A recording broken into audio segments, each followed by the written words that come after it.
네가 아니었으면 나한테 그 집은 여전히 편한 곳이 아니었을 거야. 이젠 네가 졸업해도 난 그 기숙사의 편한 마음으로 돌아가겠지. 그리고 누군가가 그때 내 친구들처럼 날 두고 더 좋은 곳으로 잘 돼서 떠나더라도 이젠 기쁜 마음으로 인사해 줄 거야. 그 점이 제일 고마워, 너한테. 그래서 너도 이제 더 좋은 곳으로 떠났으면 좋겠어. 듣는 웹툰 웹툰이스타 363화 집이 없어 두 번째 지금 시작합니다.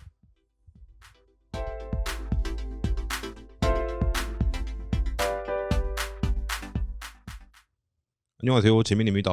안녕하세요, 세민입니다. 안녕하세요, 정우입니다. 네, 저희 되게 오랜만에 녹음하는 것 같죠?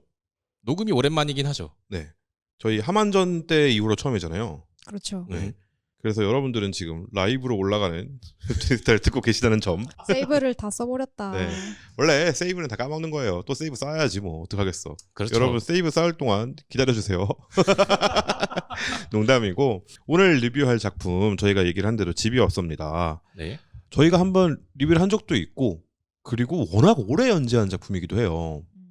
얼마나 연재했나요? 6년 됐는데요. 네. 2018년 한 해의 가장 마지막 날 12월 31일에 1화가 올라오고, 그럼 5년이라고 봐야 되는 거 아니야? 이게 5년 몇 개월 있던데요. 그죠. 5년 9개월이네요. 2024년 9월 달에 269화로 완결되었습니다. 정말 이렇게 길게 연재를 하기 때문에 만화 리뷰가 힘든 것 같아요. 만화 평론이나 리뷰가 힘든 이유가, 내가 좋은 평가를 해놨어. 그리고 기도하는 거거든요. 아, 기도 메타가 이 들어가요? 작품이 끝까지 완벽하게 끝내줘. 그 최근에 일본 만화 제일 메이저 3대장이 다 결말을 그죠. 이렇게 다 이렇게 조져버리는 바람에 조사버려가지고 그 소년점프 네. 그 유튜브 채널이 있어요. 네. 거기에 편집장이 직접 나와서 뉴스를 전하는 프로그램이 있거든요. 오. 거기서 뉴스를 전하면서 네. 이제 그 작가님들을 센세라고 부르면서 완결 대심하셨다 막 이러면서 이제 다음 달이면 앞으로 아토 고카이 말하면서 이제 앞으로 5회 뭐 주술회전이 완결됩니다. 뭐가 완결됩니다. 막 이래요. 되게 그 막 그 페어웰 영상까지 만들어가지고 여태까지 명장면들을 편집해서 되게 열심히 만들거든요. 그리고 그 꼴이 그 사람은 알고 있었을 거라고. 결말이 그렇게 나는 거 알면서 그렇게 앞에 나와서, 사실 그게 진정한 프로 정신일 수도 있어요. 그렇죠. 진정한 프로 정신입니다. 그 프로모션으로 그리고 마케팅으로 이걸 만회해 보겠다는 그 사업가의 마인드, 정말 대단하다고 생각했어요. 그 사람이 나와서 한 것 족족 다 망했거든. 좀 완결된 게 주술회전하고 나의 히어로 아카데미아, 나의 히어로 아카데미아 완결 때부터 그 사람이 소개하기 시작했어요. 아, 그리고 최애 아이 네, 그렇죠. 들었습니다. 저의 아이는. 애도를. 네. 하지만 그에 비해서 집이 없어요. 갑자기 상심에 빠질 뻔했어. 잘 구했다. 나이스 세이브. 오늘 리뷰할 집이 없어는 그 저희가 흔히 그런 얘기 하잖아요. 대중과 평단을 모두 사로잡았다. 진짜 너무 정확하게 그런 작품이에요. 완벽하게 네. 딱 그거에 걸맞는. 일단 그걸 증명하는 게 수상 이력으로 증명을 합니다. 그렇습니다. 네. 수상 이력으로는 2022년 오늘의 우리만화 상을 받았고요. 그리고 같은 해에 제14회 대한민국 컨텐츠 대상 문화체육관광부 장관상을 받았네요. 그리고 그 다음 연도 23년에는 제3회 대한민국 어린이 대상 최고의 작가상. 이게 초록우산 어린이재단이라는 데서 이렇게 수상하는 상인데, 이거는 진짜 뜻깊은 게 어린이들이 직접 뽑은 상입니다. 진짜요? 네.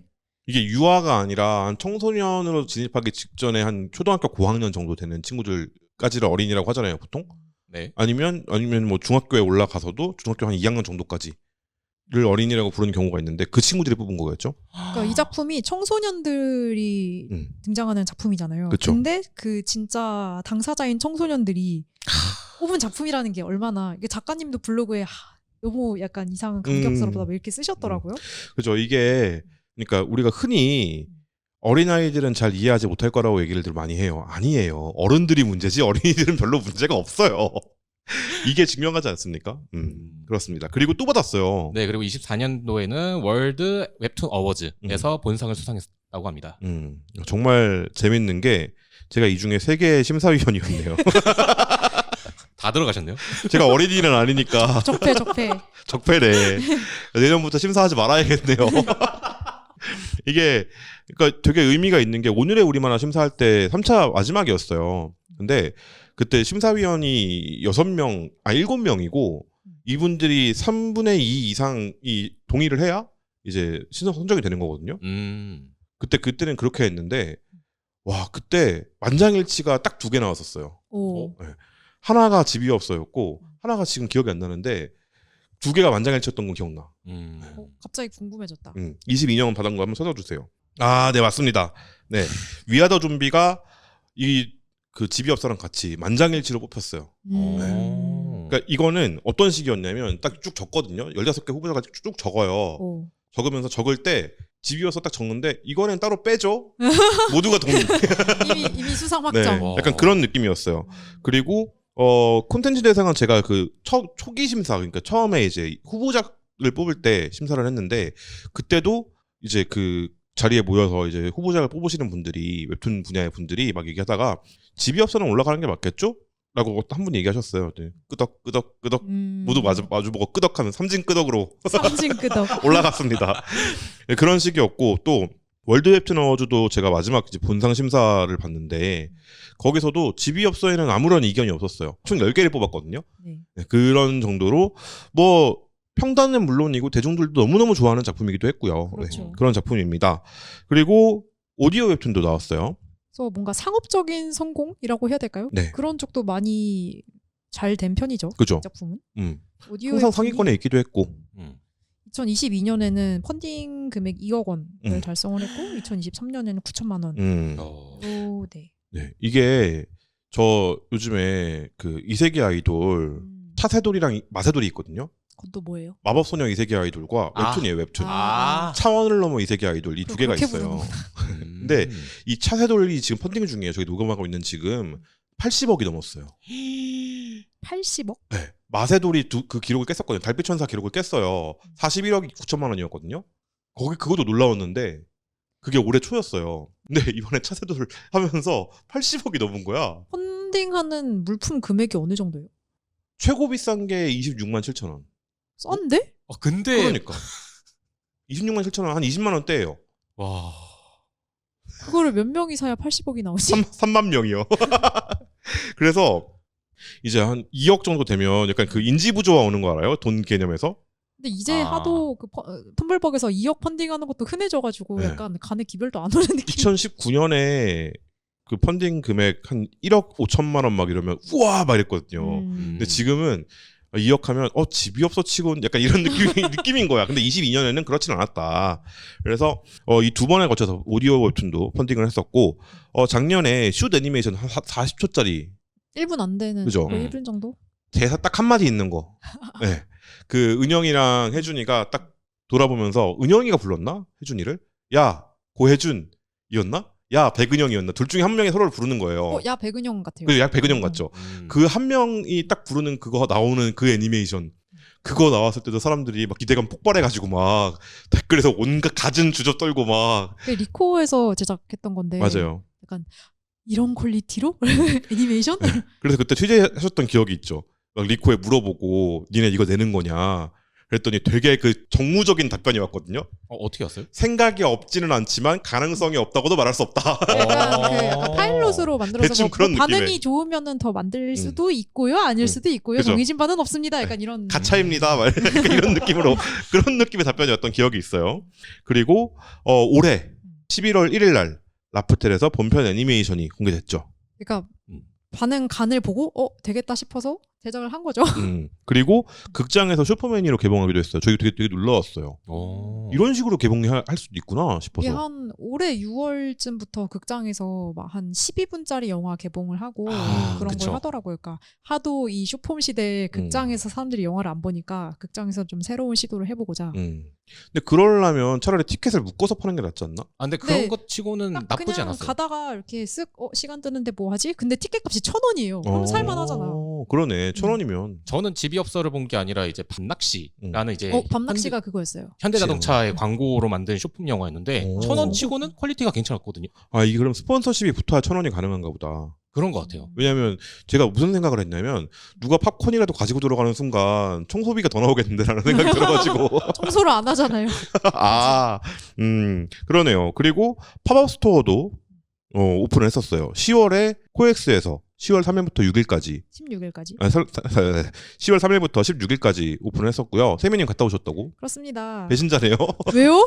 저한테 말을 해주지. 나 안 이거 좀 간 사다 줘. 당신들이 모르지. 아 근데 제가 갔을 때는 저 오픈이 아니라 그냥 한 주말, 막 10며칠에 갔었는데 아. 이미 물품이 다 털리고 살 게 별로 없는 상태였습니다. 디스토피아 상태를 갔군요. 이미 포스트 아포칼립스 상태. 테러가 된 느낌은 뭐 그 정도까지는 아니. 근데 DP가 그 중간에 이게 막 기숙사 딱 그 창문 그 뒤에 벚꽃나무 보이는 창문이랑 그 책상 그게 세팅이 돼 있고 왜 한쪽에는 그 침대 그걸 해놨는데 중간에 미영이 누나를 이렇게 걸어놔가지고 그 같이 간 친구 중에서 귀신 이런 거 잘 못 보는 친구가 있거든요. 그래서 갑자기 걔가 표정이 사색이 되더니 나 저기 못 보겠어 이러면서 아니야 미영이 누나야 인사해. 우리 혜준이랑 되게 친해라고. 그래서 뭐 요즘 팝업이 그렇긴 하지만 그런 구경할 요소도 꽤 있었다. 그렇죠. 일종의 아주 작은 마이크로 테마파크라고 저는 약간 어. 규정을 하거든요. 약간 그런 그런 느낌으로. 느낌이죠. 되기는 없었어요. 생각보다 왜냐하면 왜 세미님이 그 시간을 예약하는 거라서 세미님이 그 네. 마루 춘배 팝업 갔을 때 10시에 가서 6시에 들어갔거든요. 그렇게 오래 걸렸어요? 첫 네. 팝업 때. 근데 이제 약간 얘들이 정신을 차렸는지 아예 시간대 예약할 때부터 시간대를 지정해서 예약하게 돼 있어서 맞아요. 그냥 그렇습니다. 그리고 애니메이션도 하필이면 또 성수에서 갔다 오셨나요? 못 갔어요. 이 날짜를 보세요. 제가 가능했겠는지. 제가 뭐 10월 제가 24일부터 재민님 스케줄을 뭐 다 10월 24일부터 11월 2일이면 중간에 뭐가 있습니까? 하만전이 있어요. 못 가요. 제가 진짜로 농담이 아니고 만화책이랑 이런 거 사놓고 이렇게 쌓여가는 것을 포장도 못 뜯었어. 심지어 하만전에서 산 것도 지금 저기 그대로 있거든요. 아예 시간이 없어요. 진짜로. 그 정도로 바쁘기 때문에 제가 이거 알고 있었어. 어디 사는지도 알아. 뛰어갔다 올까? 킥보드 있는데 킥보드 타고 갔다 올까? 이 생각까지 했었어. 근데 도저히 시간이 안 나서 못 갔다 왔습니다. 아비. 이거 갔다 오신 분은 저 좀 놀려주시고요. 네. 그리고 저희가 2020년 3월에 이 집이업소를 리뷰한 적이 있습니다. 네. 그렇습니다. 267화고요. 지금으로부터 대략 한 100화가 조금 안 되게 전. 아직 연재 한 1년 반 때. 정도 됐을 때 한창 하고 있을 때 리뷰를 했었는데 그때 무슨 얘기 했는지 기억이 나요. 공간에 대한 얘기를 했었고 그리고 가족에 대한 얘기를 했었어요. 그리고 정상가족에 대한 것과 마리 에피소드가 진행될 때여서 그때가 딱 그 마리 에피소드가 거의 끝날 그죠. 지점이었어서 주한이랑 마리 얘기 좀 많이 했었던 기억이 나요. 그래서 그때 약간 주한이를 되게 그 머릿속 꽃받친 그런 친구로 생각했는데 주한이한테 사과의 말씀 전하고요. 이게 만화 리뷰와 그러니까 어려움이다. 거기까지 봤을 때는 근데 그때까지는 주한이 맞아요. 그때까지는 그런 꽃밭이었어. 애였어. 그리고 얘가 성장한 거야. 그러니까 그래. 저는 이제 그때 당시에 없었으니까 듣기로만 했었죠. 근데 아마 지금 오늘 리뷰를 하게 되면 두 분의 평가가 또 많이 달라지지 않을까 그 생각도 그러니까 좀 기대를 하고 있거든요. 이때가 저랑 재민님이랑 지연님이랑 이렇게 셋이서 있었죠. 그렇죠. 그때 리뷰할 때 약간 그 앙팡 AKA 지연이 뭐라 그랬냐면 약간 그런 얘기를 했었어요. 완한 작가님 작품들을 쭉 봐왔을 거 아니에요, 이 사람도. 근데 이 작품이 결이 좀 다르다는 얘기를 했었던 것 같아요. 그리고 그 왜 그런지 설명했는데 그건 기억이 안 나. 왜 그랬는지는. 그 정도의 기억이 납니다. 왜 기억력 좋으시네요. 전 뭔 소리인지 기억도 안 나는데. 그때 세민님이 했던 얘기가 그 주한이 극딜했던 기억이 나고요. 그 정도까지는 아닌데. 약간 긁혔어 그때. 그 집에 가가지고 네가 밥하고 네가 빨래하고 그러면 되잖아 이 새끼라고 거의 이 정도 수준으로 얘기했던 기억이 나요. 부모님이 간섭해 주는 거 이 새끼가 막 이러면서 막 그 간섭해 주시는 거야 임마 막 이런 느낌으로.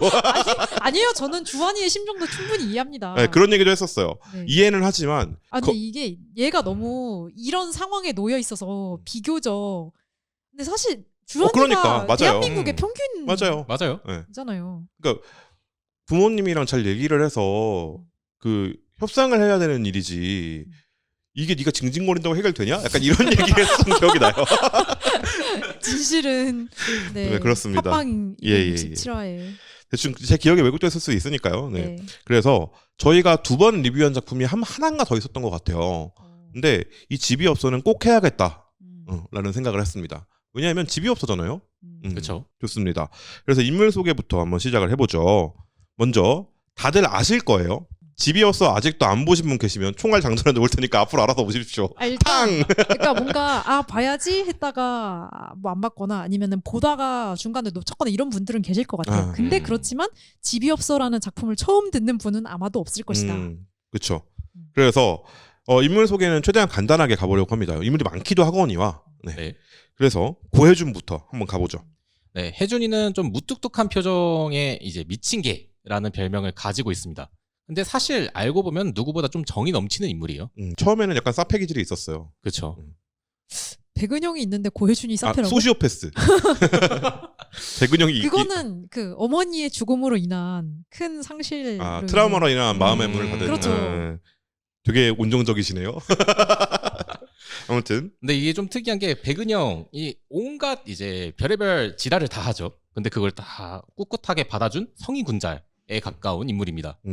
현모광장에서 자라가지고 엄마랑도 사이는 좋았는데 문제는 엄마가 귀신을 보는 능력이 있었어요. 그것 때문에 뭐 주변에서 쟤네 엄마 막 귀신 본대 하면서 놀리기도 하고 그거에 대해서도 따돌림 당하기도 하고 뭐 불편한 것도 있었죠. 근데 그게 목의 유전이었다. 혜준이도 보인다. 근데 혜준이는 그걸 끝까지 숨기고 싶어 했죠. 그러다 보니까 이제 가족이 죽음으로 인해서 집을 떠나가지고 이제 기숙사에서 살게 된 에피소드입니다. 어머니가 왜 돌아가셨는지 처음엔 안 나오잖아요. 사고로 돌아가셨다. 혜준이가 기억을 잘 못하는 걸로 나오죠. 그 순간을. 근데 그때 혜준이가 그 기억을 떠올리게 되는 장면들이 회차가 나오잖아요. 네. 그때 혜준이의 표정 연기나 이런 것들이 저는 잊을 수가 없어요. 그때가 표정 연기요? 연기죠. 연기요? 우리 혜준이가 연기를 한 거지. 변화가 아니라 연기다. 그죠. 근데 그때가 각성 포인트였던 것 같아요. 저는 그 누구냐 주한이 어머니 계속 그 데려다 드리려고 한 거. 그거 너무 맴짓이야. 그러니까 사람 제일 많이 울린 캐릭터 후보로 놓자면 거의 한 탑2 안에 들어가는 인물. 혜준이가 아마 제일 많이 울리지 않았을까 사람을. 그렇습니다. 그리고 백은영.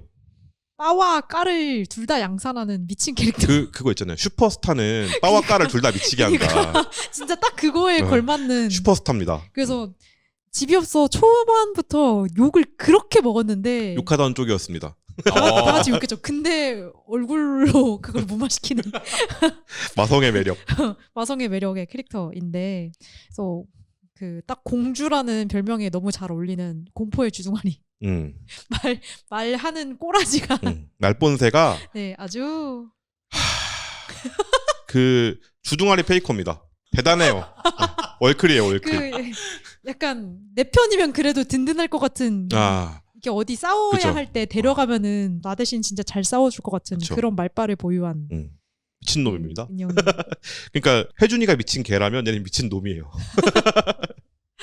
그래서 그 뭐랄까 혜준이는 약간 마음속에 있는 것과 튀어나오는 말이 다르다는 게 느껴지잖아요. 근데 은영이는 처음부터 끝까지 뼛속까지 진심인 것 같은 욕을 해요. 근데 가끔 얘는 항상 약간 웃는 표정을 유지하잖아요. 네. 근데 그게 약간 진짜 표정인지 모르겠는. 그쵸. 이게 말이 어디까지가 진실인지 파악이 안 되겠는 그런 느낌이. 제가 완한 작가님을 그래서 좋아해요. 그 표정으로 보여주는 게 너무너무너무 많아요. 은영이가 왜 그런 표정을 할 수밖에 없었는지 처음부터 끝까지 읽어보시면 이해가 되잖아요. 그렇죠. 거기가 또 울음 포인트이기도 합니다. 오열. 우리 은영이가 그런 애였구나. 너무 상처가 많았구나. 근데 씨발 네가 그러면 돼? 그런 캐릭터입니다. 빠와 까를 둘 다 미치게 하는 그런 캐릭터고요. 박주환이라는 캐릭터가 있는데 아까 저희가 중간에 좀 많이 얘기를 하긴 했죠. 이 친구는 뭐랄까 평범한 남자 고등학생에 가장 가까운 인물이라고 볼 수 있을 것 같아요. 대한민국 평균. 네. 근데 그게 사람 미치게 만들어요. 그러니까 이 작품에 있기 때문에. 네. 다른 데 있었으면 그냥 진짜 평범한 고등학생 1인데. 맞아요. 여기에 있기 때문에 너 왜 이렇게 불만이 많아? 이 비교 대상이 있어서 그런 거죠. 네. 그러니까 뭐라고 하지? 지금 바로 옆에 있는 혜준이랑 은영이는 그 고민의 심각도가 막 여기 막 땅바닥을 뚫고 가는데 주원이의 고민은 너무 귀여운 수준인 거죠. 약간 엄마가 게임기를 안 사줘. 약간 이 정도의 수준인 거죠. 그리고 지금 얘는 집이 없는데. 너는 그 집에서 나오고 싶다고? 바꿔 새끼야 그러면 화가 나게 만들어요. 근데 원래 그 사람의 불행은 그쵸? 다 주관적인 거니까. 근데 좀 선을 넘었다. 근데 이 친구도 보다 보면은 그죠? 이유가 있어요 또. 아, 그쵸. 자신만의 사정이 있고. 그리고 애가 볼수록 참 좋은 애다. 참 진국이긴 해요. 그러니까 그게 뭐라고 하지? 선한 게 좋은 쪽으로 발현된 캐릭터? 그러니까 왜 그런 거 있잖아요. 그 갈등 싫어하고 애들 싸우는 거 싫어하는 애들 이렇게 막 웃는 얼굴로 봐가지고 왜들 그래 싸우지 마. 좋은 게 좋은 거야. 어, 약간 맞아요. 이런 느낌. 얘들아 우리 친구잖아 하는 애들이 있어요. 딱 그런 캐릭터인데 그게 닳지 않아. 아. 계속 유지돼. 그리고 얘네 둘이 너무 심각해서 중간에 그런 완충제 역할을 해주는 사람이 있었어야 됐어. 맞아요, 맞아요. 그거를 주환이가 했다. 그죠. 그 분진 폭발이라고 아세요? 가루가 가득한 아. 공간에서 불씨가 튀면 아, 가루들이 연쇄적으로 불붙으면서 폭발하거든요. 네. 가루가 가득한 공간에서 부싯돌 두 개가 서로 부딪히려고 하고 있어. 그때 쿠션 요 네, 이거 요 하면서 들어가가지고 부딪히면 안 돼요 이러면서 그거를 되게 웃는 낯으로 잘 한다. 맞아요. 정말 서비스직 하면 천직일 친구입니다. 아, 그렇겠네요. 아니요, 본인은 힘들어할 거예요. 힘들어하겠지만 일은 잘할 거야. 사수가 굉장히 좋아할 타입이에요. 그 모든 갈등과 CS를 다 처리한 다음에 이 구석탱이에 와가지고 그 시가 돼서 못해먹겠네 라고 이게 말할지언정 맞나? 약간 집에 가서 엄마 나 오늘 너무 힘들었어요. 그러니까 게임기 사줘 막 이렇게. 그런 친구입니다. 되게 철없어 보였는데 속 깊고 또 친구들에 대한 이해도가 제일 높은 친구라고 네. 볼 수 있을 것 같아요. 그리고 김말이라는 친구가 있죠. 우리 마리도 참 눈물 없이 들을 수 없는. 그쵸. 아. 그래서 마리는 이쪽은 어머니가 집을 나갔죠. 네. 그래서 이쪽은 아버지만 있는 편부 가정인데 음. 오빠가 있습니다. 음. 근데 이 오빠랑 잘 지낼 때는 또 사이가 좋은데 오빠가 약간 자기 수 틀리거나 기분 나쁘면은 마리를 때려요. 그래서 마리는 이 엄마가 없다는 이유로 그 K 장녀 밥을 마리가 다 하고 약간 그 돌봄 노동을 마리가 다 도맡게 됐는데 여기에 대해서 나 이 집 구석 나가고 싶다. 나는 기숙사로 탈출하고 싶어. 해서 신문부를 하고 있잖아요. 그래서 그 신문부에서 실적을 세우면은 기숙사에 갈 수 있어서 약간 잘못을 저지르죠. 가짜 뉴스를 만들죠. 조작 기사를 썼다가 네. 조집니다. 그래서 저는 여기서 저널리즘이란 무엇인가에 대한 얘기를 할 수 있다고 생각해요. 그러니까 사사로운 이익을 위해서 사람이 기사를 쓰면 어떤 일을 당하는가. 네. 근데 이 마리에 대한 얘기는 저희가 심도 깊게 4년 전에 리뷰를 해놨으니까 4년 전에 저희에게 맡기자고요. 아, 좋습니다. 네. 그리고 이제 그 다음 에피소드에 등장했던 강하라라는 친구가 있어요. 네, 강하라는 이 유도 선수로 활동하는 주원의 소꿉친구인데 얼마나 유명하냐면 학교에서 계속 팜플렛이 걸립니다. 그 강하라 금메달 수상. 맞아요. 플랜카드가 이렇게 하나 걸고 나서 기간이 있잖아요. 그 다음 대회에서 또 우승해서 2개 걸려 있어. 그 다음에 또 우승해서 3개 걸려 있어. 약간 이런 친구. 그래가지고 학교 친구들도 제가 대체 누구길래 계속 저게 걸리냐 할 정도로 굉장히 유명한 선수라고 보시면 돼요. 근데 성격도 되게 탈탈하고 실력도 좋아서 학교에서 나름 이제 잘 챙기는 그런 선수라고 보면 되죠. 인싸 중에 인싸죠. 네, 강하라도 지금의 인물로 성장하게 된 게 이제 주원의 도움을 많이 받았기 때문에 지금의 인물이라고 그러니까 될 수도 이때 됐다는 알아봤어야 된다. 주원이가 괜찮은 애라는 걸. 잡았어야지. 근데 이 집이업서가 다 어떤 부모와 그 자식 간의 관계를 그리고 있잖아요. 이 하라의 어머니는 굉장히 통제형입니다. 좀 심해요. 맞아요. 그러니까 사실 운동하는 걸 원하지 않았어요. 그래서 그러니까 공부해서 약간 그 좋은 대학 가기를 원했는데 하라가 운동에 재능을 보이는 거를 일단 서포트는 해주는데 또 여기서 시험에 지면은 이제 공부하는 거다? 약간 이런 느낌으로. 근데 하라는 앉을 자신이 있는 애였어. 그래서 만약에 국가대표가 돼요. 그 다음에 그 올림픽에 나가요. 거기서도 안 진다면 어머니가 그 말을 할 수 있을까? 그래서 하라는 뭔가 그 어머니의 챙김을 받으면서도 그 통제 때문에 스트레스 약간 받죠. 자기를 의심하게 되는 지경에 이르렀는데 그걸 서포트해 준 게 주환이었다. 그렇죠. 갓주환. 지나 잘하지. 아니 지금 좋다고 말하고 있는데 뭐라는 거예요? 포장 다 해놨는데. 우리 주환이. 방청소나 똑바로 해 임마. 그리고 이 하라라는 친구도 이 어릴 때부터 친구였잖아요. 주환이랑. 그리고 또 있어요. 사실 그러니까 메인 주인공 남주의 기믹을 주환이가 다 가지고 있어. 그러네. 싸움 잘하는 소꿉친구와 그리고 그 정반대인 첫사랑의 그녀가 있습니다. 공민주라는 친구인데 다 가졌어요. 이 친구는. 친구들이 부러워하는 집안에서 사랑받으면서 자랐고 그게 티가 풀풀 납니다. 그리고 성격도 좋아요. 인싸 기질이 있어요.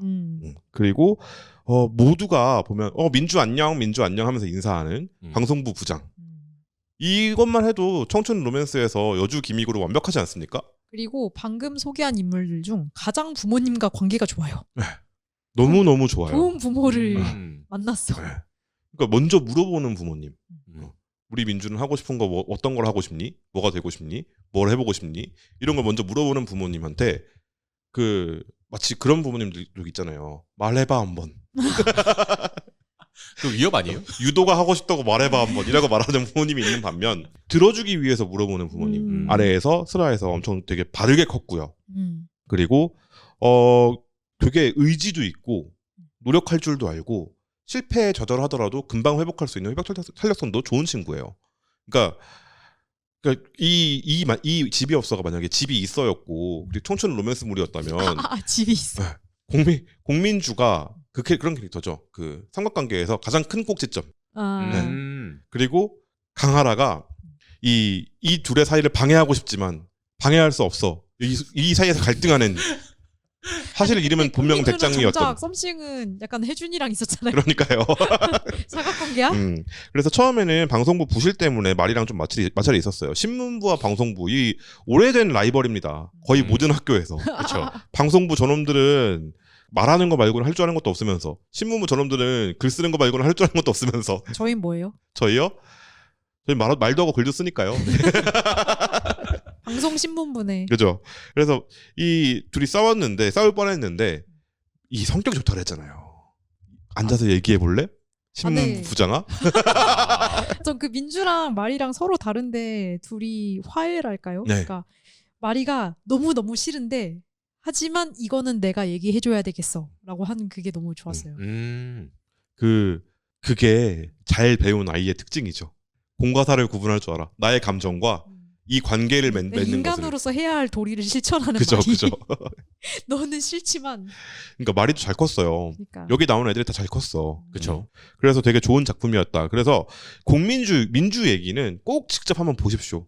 네. 좋은 에피소드예요. 모든 게 다 그렇지만 이 에피소드 되게 좋은 에피소드니까 한번 보시기를 추천을 드리고요. 요 작품 집이 없어라는 작품에 대해서 한번 이야기를 본격적으로 한번 시작을 해봅시다. 우리나라 속담 중에 속어 중에 그런 게 있잖아요. 인간 고쳐 쓰는 거 아니다. 네. 많이 듣죠. 믿으십니까 그 말? 저는 좀 믿어요. 믿으십니까? 바뀌기가 쉽진 않죠. 저는 원래 완전 믿는 쪽이었다가 안 바뀐다? 믿는다로 바뀌었어요. 안 바뀐다고 믿는다가 좀 바뀔 수 있다? 로 바뀌었다? 절대 못 바꾼다 해서 본인의 의지가 있다면 바뀔 수 있다로 바뀌었어요. 이게 약간 원효대사 해골물처럼 내가 마음을 어떻게 먹느냐에 따라서 인간은 변할 수 있구나. 왜냐하면 제가 저의 지난날을 이렇게 반추해봤을 때 나도 바뀌었거든. 그러니까 어떻게 바뀌셨나요? 저요? 방송용이 아닙니다. 패스. 예. 근데 그런 경험을 하고 나서 이제 쭉 30대 중반을 이제 지나가고 있잖아요. 그렇게 해보니까 10년 전의 방송을 가끔 들어봐요. 오. 와. 들어보세요? 네, 가끔 들어봐요. 대단하다. 그 쉽지 않으실 텐데. 그러면 진짜 사람이 많이 바뀌었다. 네. 왜냐면 그쵸. 여기 10년 전에 녹음했던 친구들 다 연락하면서 지내거든요. 그러면 걔네들 되게 많이 바뀐 거예요. 그런 점에서 맞아. 네. 오랜만에 만나면 와, 되게 바뀌었다. 그러니까요. 어떤 면에서는 그대로기도 하지만 어떤 면에서는 바뀌기도 했어요. 그런 걸 경험하고 나니까 사람은 바뀐다. 하지만 다만 본인의 의지와 시간이 많이 필요하다. 이 시간이 되게 중요한 것 같더라고. 그래서 그걸 보여주는 게 집이 없어라는 작품 아닌가라는 생각이 들기도 했습니다. 초반에 백은영 생각해봐요. 욕 뒤지게 먹었죠. 네. 연재 시작할 때부터 먹었어. 네. 1화부터 먹었어요. 1화부터 먹었어. 사람을 칼이 아니라 유리로 찔러? 미친놈 아니야? 너희 새끼 살인미수야! 부터 시작해서 거의 상종 못할 쓰레기였어요. 그렇죠. 네. 약간 작가님이 도대체 무슨 생각으로 이런 캐릭터로 만들어진지 모르겠습니다. 완환도 드디어 매운맛에 절여들었구나. 완환도 변했다. 라는 말을 성급하게 했죠. 성급하게. 그리고 마리한테도. 마리 에피소드 욕 진짜 먹었어. 네. 진짜 많이 먹었어. 그리고 저는 주한이 에피소드도 마찬가지라고 생각해요. 초반 에피소드 이 세 개가 사람 미치게 만들었어. 쟤네 그냥 소년원 보내요부터 시작해서 갱생이 안 되는 애들이다. 이런 거 내가 스트레스 받는데 왜 보고 있는지 모르겠다. 이런 얘기들이 진짜 많이 나왔었어요. 근데 지금 다 끝나고 나니까 어떻습니까? 반성하십시오, 여러분. 회개하십시오. 다 같이 외쳐봅시다. 와멘. 아멘. 와멘이에요. 와멘. 와멘. 와멘. 근데 그게 왜 그랬을까 생각해 보면 사람들이 왜 이렇게 예쁜 애들을 그냥 냅두냐라고 말했던 게 소위 말하는 요즘에 그 사이다 서사 그리고 현실에서도 그 사람들이 그래야 한다고 믿는 일종의 참교육이라고 부르는 그 말 되게 싫어하지만 그런 것 때문 아닐까라는 생각이 좀 들었어요. 세민님 어떻게 보세요? 그러니까 그 사이다 서사라는 게 사람들이 맘 편히 욕할 수 있으려면은 그 사람이 진짜 100% 나쁜 놈이어야 되잖아요. 전혀 약간 쟤 사실은 그렇게 나쁜 놈이 아닐 수도 있어. 라는 여지를 주면 사람들이 맘 편히 욕을 못 하잖아요. 요즘에 사이다 서사는 그런 자 여러분 이 사람 나쁘죠? 자 욕하십시오. 약간 이렇게 뭔가 판이 깔려 있는 듯한 느낌을 많이 받는단 말이에요. 그리고 그대로 리타이어 시켜요. 그냥 그 나쁜 놈이 등장해. 얘는 그 뭔가 갱생의 여지가 없는 100% 나쁜 악역이고 자 욕하십시오. 그리고 얘는 이렇게 처단당하고 그냥 그렇게 사라지잖아요. 그죠. 근데 이 작품은 그렇게 가지 않는다. 남겨놔요. 그리고 그게 학교의 존재 이유기도 해요. 그래서 공간이 학교라는 것도 전 되게 의미심장하다는 생각이 들었었어요. 맞아요. 특히 마리의 실수가 학교 안에서 벌어진 거고 이게 좀 말하긴 또 되게 어려운데 그러니까 청소년이라고 뭔가 잘못을 뭐든지 다 용서받을 수 있느냐라고 하면은 그건 또 어려운 문제긴 하지만 근데 우리는 사람의 가능성을 믿기 때문에 아직 너는 그 실수를 했어도 뭔가 더 나은 사람이 될 수 있고 그 잘못을 많이 할 수 있단다라는 믿음을 갖고 기다려주고 믿어주는 거잖아요. 그리고 그게 그러니까 용서가 일방적으로 그냥 잘못했지 하지만 나는 너를 용서해라고 이쪽에서 하는 게 아니에요. 이쪽에 반성이 있을 때 용서하는 거거든요. 그 반성하는 거 반성을 통해서 용서받을 수 있음을 배우는 것도 전 정말 중요하다고 생각해요. 근데 그게 점점 사라지는 것 같아서 되게 저 어렸을 때만 해도 실수하면 부모님들이 그리고 선생님들이 안 좋은 방법이긴 했죠. 체벌을 했잖아요. 저희 때는. 그쵸. 존내 때렸단 말이야. 근데 그런다고 반성할 생각이 드냐? 안 들어요. 그때는. 그쵸. 그냥 맞은 게 아픈 거죠. 존나 아프네. 씨. 하지 말아야겠다. 내가 들키면 안 되겠다는 생각을 하거든. 그치. 근데 반성을 이끌어내잖아요. 여기서는. 그쵸. 그러니까 마리도 자기가 저지른 실수를 어떻게 수습할지를 배우잖아요. 그쵸. 그 피해자한테 찾아가서 그 친구와도 얘기를 하고 사과를 하고 그다음에 다시 정정 보도를 내고 혜준이한테도 가서 사과를 하고 그러니까 자기가 저지른 잘못을 어떻게 수습을 해야 하는지를 배울 수 있는 게 학교라는 공간이기도 해서 가능했던 거고. 전 그게 선생님들이 대신하지 않아서 되게 좋았어요. 그러니까 물론 마리의 부모 아버지는 관심이 없어서 몰랐겠지만 원래 현실의 학교에서라면 아마 부모님들이 왜 애한테 그런 걸 시키냐라는 얘기를 했을 수도 있어. 우리 애가 잘못했기로서니 이렇게 찾아가서 굴욕적으로 사과하게 만들고 어쩌고 저쩌고 했을 수도 있다고. 근데 그런 얘기 하나도 안 나오고 당연히 해야 되는 것처럼 얘기를 하잖아요. 그리고 그게 당연히 해야 되는 게 맞아. 이게 되게 웃긴 말이긴 한데 당연한 게 당연하게 나와서 좋았어요. 집이 없어는 되게 대단한 얘기를 한 게 아니라 사실은 상식에 대한 얘기를 하고 있는 작품이거든요. 근데 그 얘기가 되게 당연하게 모든 독자들 납득했어. 설득력을 가지고. 좀 그게 되게 좋았어요. 지금 이 이야기 들으면서 그냥 제 며칠 전에 한번 있었던 일이 떠오르는데 저희가 일하는 곳에서 아이들이 공을 가지고 놀다 보면 도서관 위에 그 뭐라고 했지? 좀 출입문 위쪽에 이제 약간 아파트 그 네. 라인 써 있는 그거. 약간 그런 공간이 하나 있어요. 거기 공이 하나 올라간 거예요. 네. 근데 이제 너무 높으니까 제가 못 빼서 이제 관리사무소 쪽에 요청을 해가지고 사다리를 타고 올라가서 공을 내려줬죠. 그러면 이것만으로도 감사합니다 또는 죄송합니다라는 말이 먼저 나와야 되잖아요. 아이들은 요즘 그 둘은 그런 말 없이 그냥 가더라고요. 그래서 따로 제가 불러가지고 감사합니다 정도로 하라고 이야기를 했었거든요. 근데 이 작품에서는 아이들끼리 서로 그거에 대한 대화를 하고, 그러니까 내가 미안한 게 뭔지 확실하게 이야기를 하고, 고마운 건 고맙다고 확실하게 이야기하는 게 좀 작품을 보면서도 이게 진짜 친구 사이지. 친구가 만들어줄 수 있는, 그러니까 친구로서 서로 가까워질 수 있는 이야기지 않을까라는 생각이 좀 많이 들었어요. 방금 말한 게 우리 때도 그랬어요. 우리라고 어른들이 뭐 하면 감사합니다, 고맙습니다 이런 얘기 하고 했는 줄 알아요? 안 했어요. 그럼 어른들이 불러 세워가지고 이놈아 어른이 해주면 임마 라는 말을 다 듣고 컸어. 근데 그 나이가 돼서 보니까 요즘 애들이 그래 보이는 거예요. 애들은 원래 그래요. 왜냐면 눈앞에 공이 돌아왔거든. 그러면 이제 거기서 화를 낼 거냐 선택지가 있잖아요. 아니면 잡아다 때릴 거냐. 이게 이제 격동의 90년대는 그랬죠. 예. 이놈들이 하면서 이렇게 잡아가지고 강제로 돌려 세우고 말했단 말이에요. 근데 지금은 그럼 당연히 안 되는 건 모두가 아니까. 그렇죠. 세상이 바뀌어가고 있는 거고 그 안에서 아이들을 어떻게 교육할 거냐. 그리고 그런 세상을 만들기 위해서 어른들은 또 어떻게 행동할 거냐. 이것도 되게 중요하잖아요. 예, 그거에 대한 얘기가 방금 얘기한 사람은 바뀔 수 있다. 근데 어떻게 바뀌느냐. 예, 그거에 대한 얘기인 것 같아요. 저는 집이업소에서 그러니까 사람은 사실 누구나 잘못을 할 수 있고 실수를 할 수도 그죠? 있잖아요. 근데 했을 때 거기서 끝이 아니라 그걸 뭔가 끝나지 않는다는 걸 얘기한 게 되게 좋았던 것 같아요. 그러니까 그런 경우들이 있어요. 그러니까 저 누가 어지간한 실수를 하거나 그러면 아, 뭐 사람이 하는 일인데 하고 그냥 껄껄껄 웃으면서 넘기거든요. 근데 내가 계속해서 반복해서 몇 번 넘겼던 사람이 내가 실수했을 때 아주 개지랄하는 경우가 있어. 그럼 삔또가 나가잖아요. 그쵸. 그러면 어떻게 되냐면 아 그러세요? 한 3개월 전부터 당신이 실수했던 거 다 꺼내볼까요? 그래서 쫙 꺼내. 돼 안 돼? 라고 말을 하면 그건 그거고 이건 이건 거야 그 사람한테는. 이런 경우들이 또 있어요. 그때는 이제 사람 미치거든. 막 내가 여기서 무슨 얘기를 해야 될까? 진짜 개쌍욕이 나오는데 해도 될까? 라는 생각을 한단 말이에요. 근데 그런 사람들을 어떻게 변화시킬 것이냐. 근데 그게 가까운 사이면 변화시킬 수 있어요. 근데 그냥 이 프로젝트만 하고 말 거야. 그러면 똥을 봤다 생각하고 그냥 넘어가는 거예요. 그럼 그 사람은 안 바뀌어요. 그렇죠. 그래서 가정교육 얘기를 그렇게 하는 것 같아. 근데 집이업소에서는 그 가정을 배제시켜버렸잖아. 그거를 친구들끼리 하는. 그죠? 그게 두 가지 효과가 있는 것 같아요. 어른다운 어른이 없다는 메시지를 전하는 거 하나.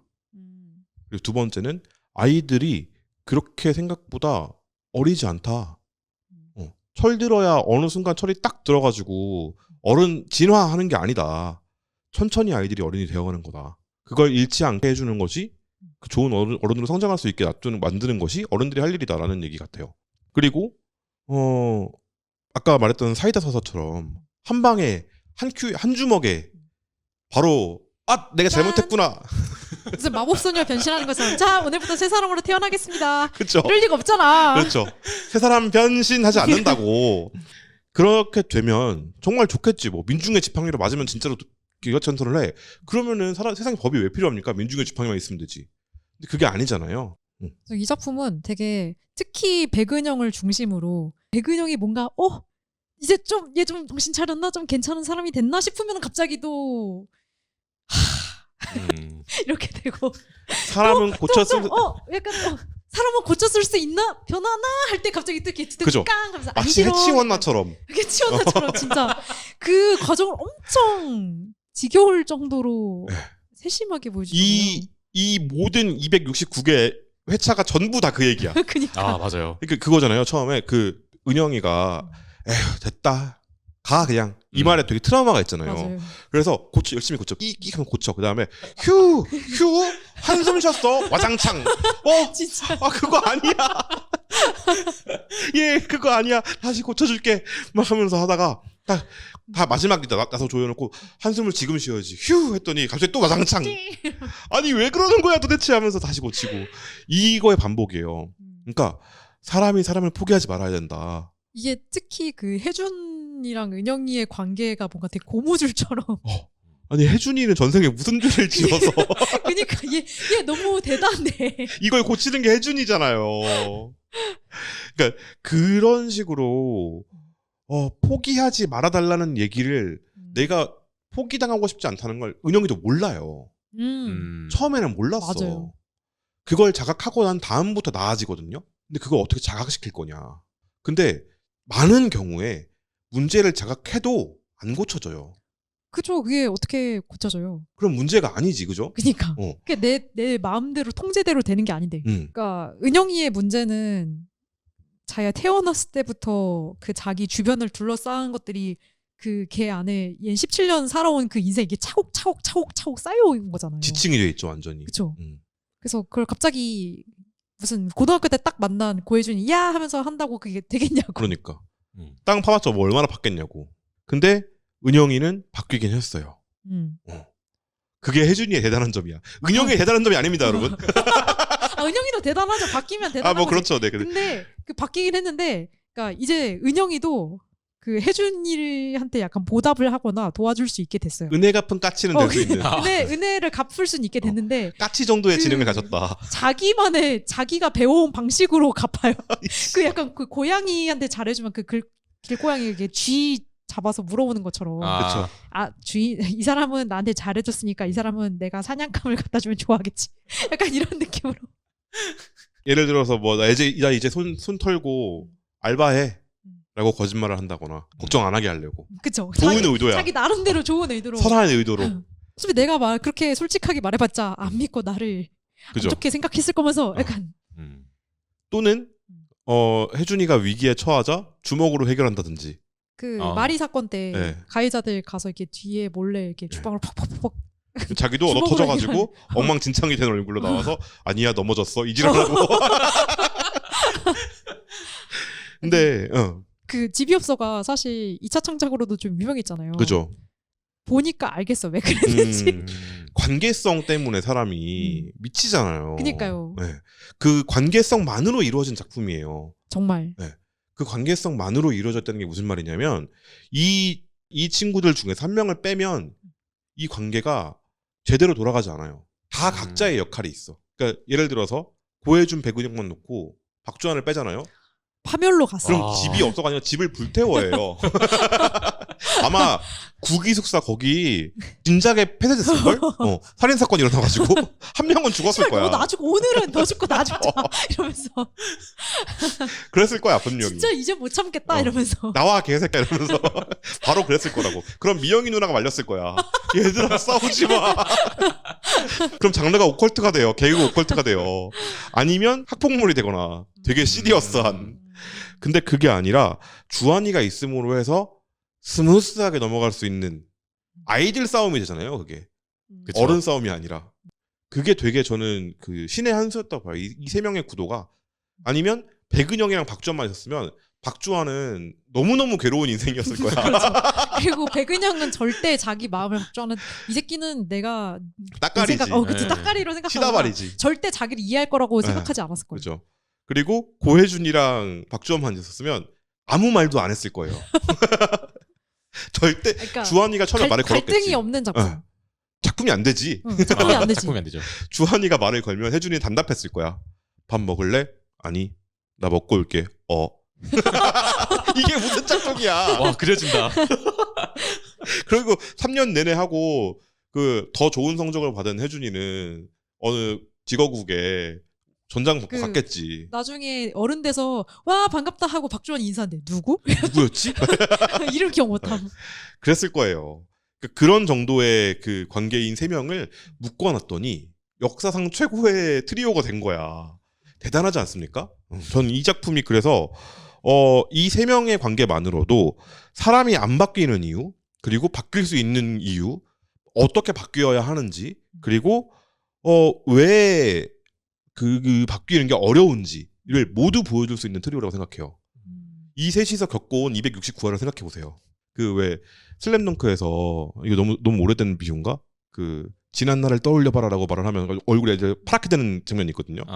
훈련을 생각하면서 그런 느낌이야 얘네도.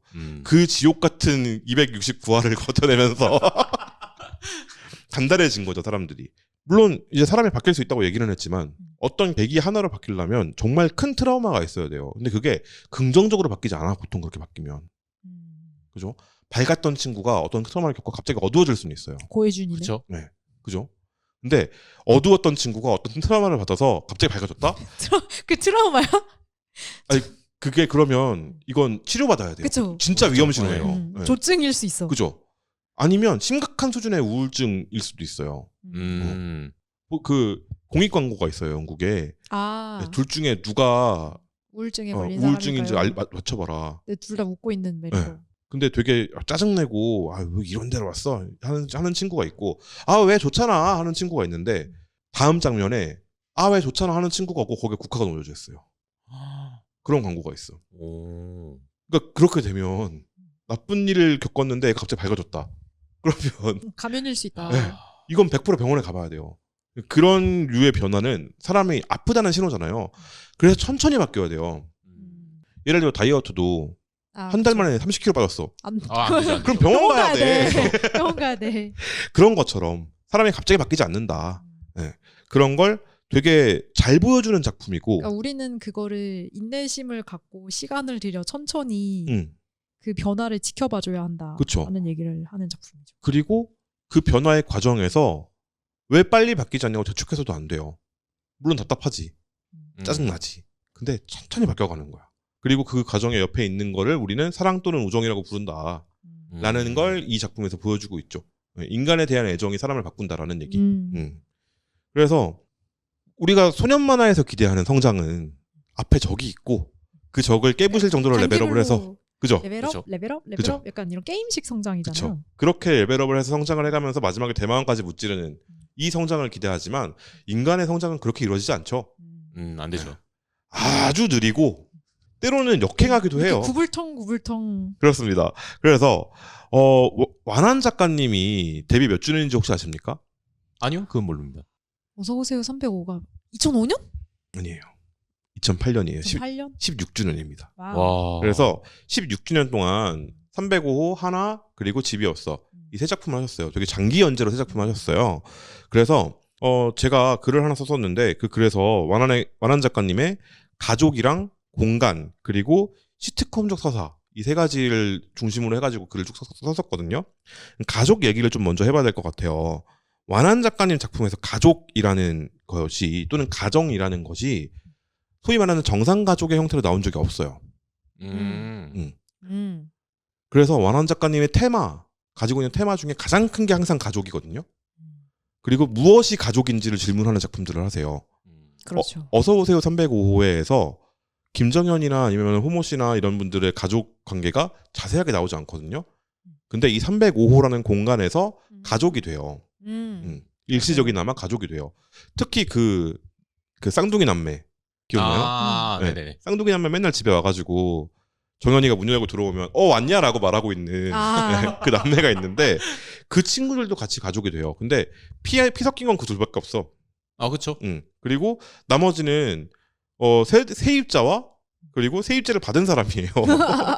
근데 그 공간이 그리고 그 주는 분위기는 가족의 분위기란 말이죠. 그러니까 그런 식으로 우리가 정상 가족은 이렇게 만들어져야 해라고 말하는 것에 대해서 16년 전부터 지금까지 질문을 하고 있는 집요하게 질문하고 있는 작가예요. 하나라는 작품에서는 피가 네. 섞이면 안 돼요. 실험체니까. 부모가 없는 아이들이 네. 나오죠. 부모가 없는 아이들이 나오고 무라사키랑 그리고 그 박사 이름이 뭐지? 제가 좀 까먹었어요. 네. 아무튼 그 흰머리 박사, 그 박사 두 명이서 이 유사 가족을 이루고 무라사키의 집이 그들의 어떤 안식처가 되거든요. 이런 식으로 혈연 관계로 인해서 만들어지는 게 가족이 아니다라는 얘기를 계속해서 해요. 근데 생각해 보면 그렇거든요. 부부 정상 가족에서 부부와 자식이잖아요. 부부는 피가 안 섞였어요. 그렇죠. 애초에 그 둘이 이루어진 최초의 가정은 피가 안 섞인 가정이야. 피가 섞여서 만나면 안 되죠. 그러니까. 근데 왜 자꾸 혈연 관계를 그렇게 강조하냐는 거지. 네.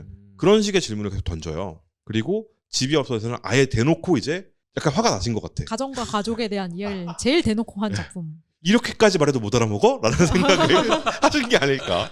라는 생각이 들 정도로 굉장히 그러니까 이 세상의 위협이라는 게 정상 가족을 이루어야 한다.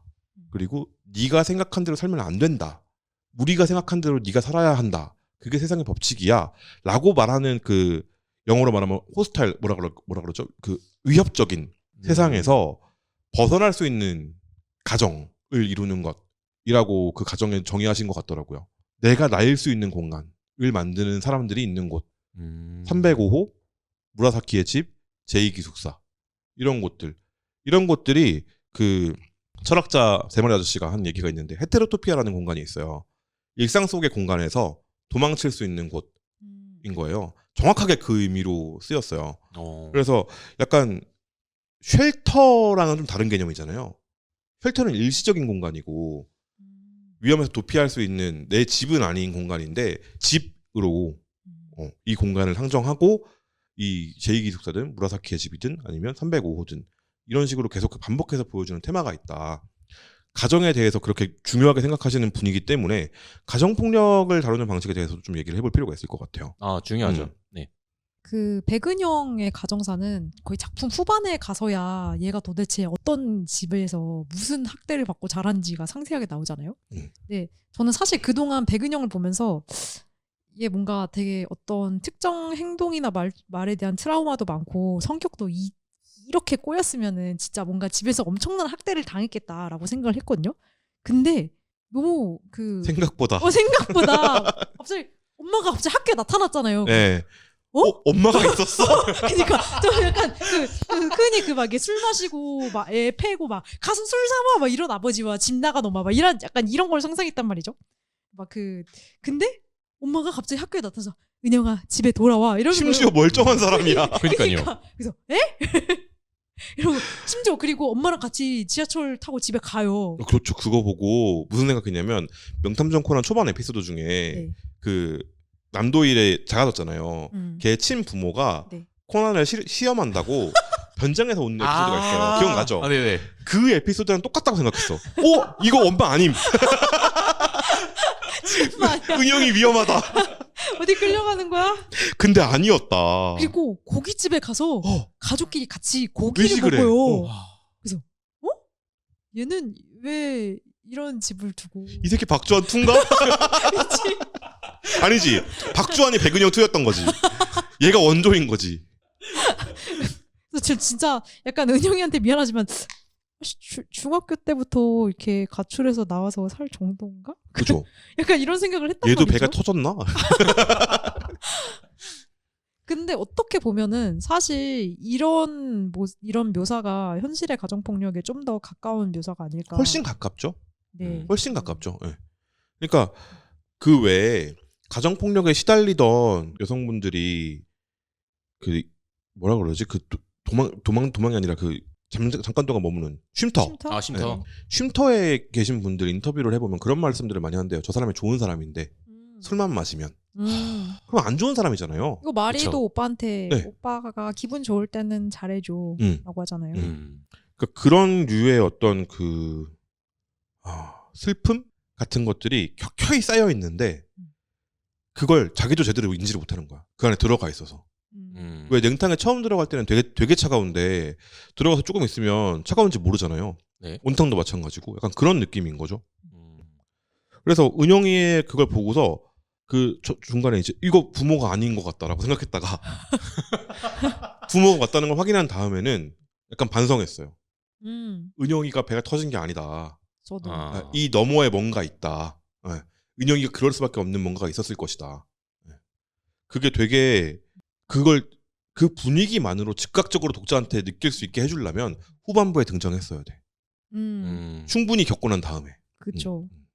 그래서 사실 제가 은영이는 이런 가정에서 자랐을 거야 하고 떠올린 이미지가 뭔가 전형적으로 미디어에서 그죠. 묘사되는 그 가정 TV에 항상 틀어져 있는데 불은 꺼져 있고 소주병 소주병 넘어지고 굴러다니고 단칸방이고 맞아. 약간 그런 이미지가 그러니까 사실 그런 부모도 분명히 있겠죠. 있긴 하겠는데 사실 가정 폭력을 뭔가 아이한테 폭력을 행하는 부모는 그런 부모보다는 아이를 사랑하는데 맞아요. 뭔가 폭력을 하는 그런 부모들이 더 많을 텐데 사실 그런 부모보다는 앞에서 말했던 그 막 소주병 굴러다니는 약간 이런 모습만 되게 과대 재생산이라고 해야 될까요? 미디어에서 그려지는 이런 것들이 맞아요. 훨씬 많이 그려지잖아요. 그 고등학생이 어머니를 42회 찔러서 죽인 케이스가 있었거든요. 그 뉴스 본 것 같아요. 네. 이렇게만 들으면 존나 패륜하잖아요. 근데 혹시 그건가요? 전교 1등을 했는데 그 시험 문제 틀린 거 가지고 너무 많이 때려서 애가 제대로 앉아있지도 못할 정도로 때려가지고 그게 반복됐던 거예요. 근데 얘가 그래서 성적을 거짓말을 한 거야. 학부모 방문의 날이 됐어요. 가면 들키잖아요. 그럼 나는 그날 죽을 수도 있겠다라는 생각이 들어서 내가 먼저 죽여야겠다는 생각을 했대요. 그리고 잠들어 있는 엄마 방에 들어가서 칼로 찔러서 죽인 거예요. 일어날까봐 더 찌른 거야. 그래서 이 모든 것들을 기록으로 남겨놨었는데 자기가 일기를 썼었는데 그걸 다 본 판사가 이건 참작에 사유가 된다. 이 정도는 이건 너무 심하다. 그래서 형이 되게 낮게 나왔어요. 존속살인데도 불구하고.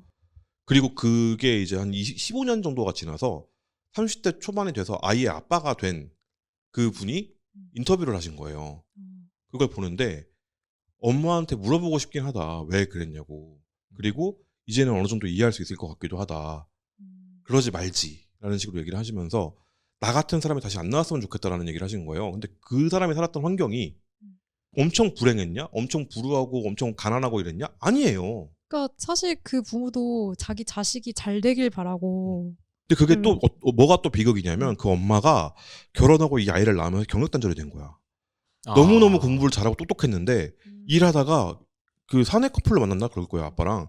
그랬는데 이 경력단절이 일어나고 나서 아빠가 바람이 나고 아빠가 집을 나가버린 거야. 그러니까 이 아이한테 더 집착한 거예요. 너무 슬프잖아 이거는. 그러니까 이게 모두가 다 슬픈 이 상황에서 가정폭력이라는 것이 그냥 가정에서 한 사람이 미친놈이어서 일어나는 일이냐라는 거죠. 그리고 은영이네도 분명 그럴 거예요. 그런 게 분명히 있었을 거라고. 그런 역사가. 다 우리가 알지 작품에서도 못하지만. 묘사가 되죠. 네, 전부 다 묘사가 되지는 않았지만 일부만 묘사가 됐지만 그런 거를 보면서 반성도 하게 되고 감탄도 하게 되고. 네. 전 제일 놀랐다고 하긴 좀 그런데 아무튼 보통 그러니까 우린 가정폭력 당할 때 피해자는 되게 착한 아이고 얘는 아무런 잘못도 하지 않았는데 그냥 그런다. 부모가 때렸다 약간 이렇게 하는데 은영이는 착한 아이가 아니었잖아요. 얘는 어렸을 때부터 거짓말하고 별로 좋아하는 표현은 아니지만 금쪽이에 가깝죠. 약간 그런 아이였는데 플래티넘 이제 그런 플래티넘. 아이였던 게 훨씬 그런 아이를 통해서 가정폭력을 얘기하는 게 완화는 진짜 대단한 점이다라고 생각했어요. 그러니까 캐릭터에 대한 애정을 생각했을 때 원한만큼 이 캐릭터들을 이해하고 사랑하는 사람이 있을까? 어떻게 이 정도로 자기 자식도 이렇게는 못하겠다라는 생각이 들 정도로 캐릭터를 너무너무 아끼는 사람이기 때문에 가능한 것 같아요. 근데 저는 이제 그 은영이의 가족의 이야기를 보면서 뭐 예전에 봤던 애니메이션 하나가 떠오르더라고요. 이제 코타로는 1인 가구라는 애니메이션이었는데 에피소드 중에 치과 의사가 이제 아이들의 이제 충치를 치료할 때 너 요즘 밥 잘 먹고 다니지? 계속 이렇게 물어봐요. 그래서 간호사가 물어보죠. 왜 자꾸 애들 충치 치료하는 애들한테 그러냐? 라고 하니까 예전에 치료했던 애 중에 충치가 너무 많아서 좀 이거 힘들겠는데 좀 오래 걸리겠는데 싶은 아이가 하나 있었다. 근데 그 아이가 알고 보니까는 방치되어 있었던 아이 중 하나였다라는 이야기더라고요.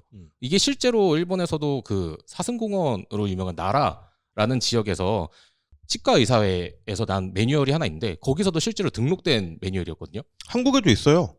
국내도 있어요? 네, 한국에도 소아과랑 그 치과랑 이런데 아이들을 할 때 가정학대 판별하는 법이 있어요. 근데 저는 사실 이 에피소드가 먼저 떠오른 게 뭐냐면 그 사실 고깃집에서 야 우리가 이렇게까지 어머니가 그러잖아요.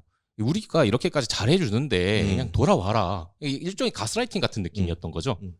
네가 아프다고 지금까지 방치해놓고서는 이제 내버려 뒀는데 네가 아프다고? 그럼 치과는 데려가 줄게. 나는 잘한 어머니지. 이런 느낌이 너무 많이 받기 때문에 그 애니메이션이 먼저 같이 떠올랐었어요. 그렇죠.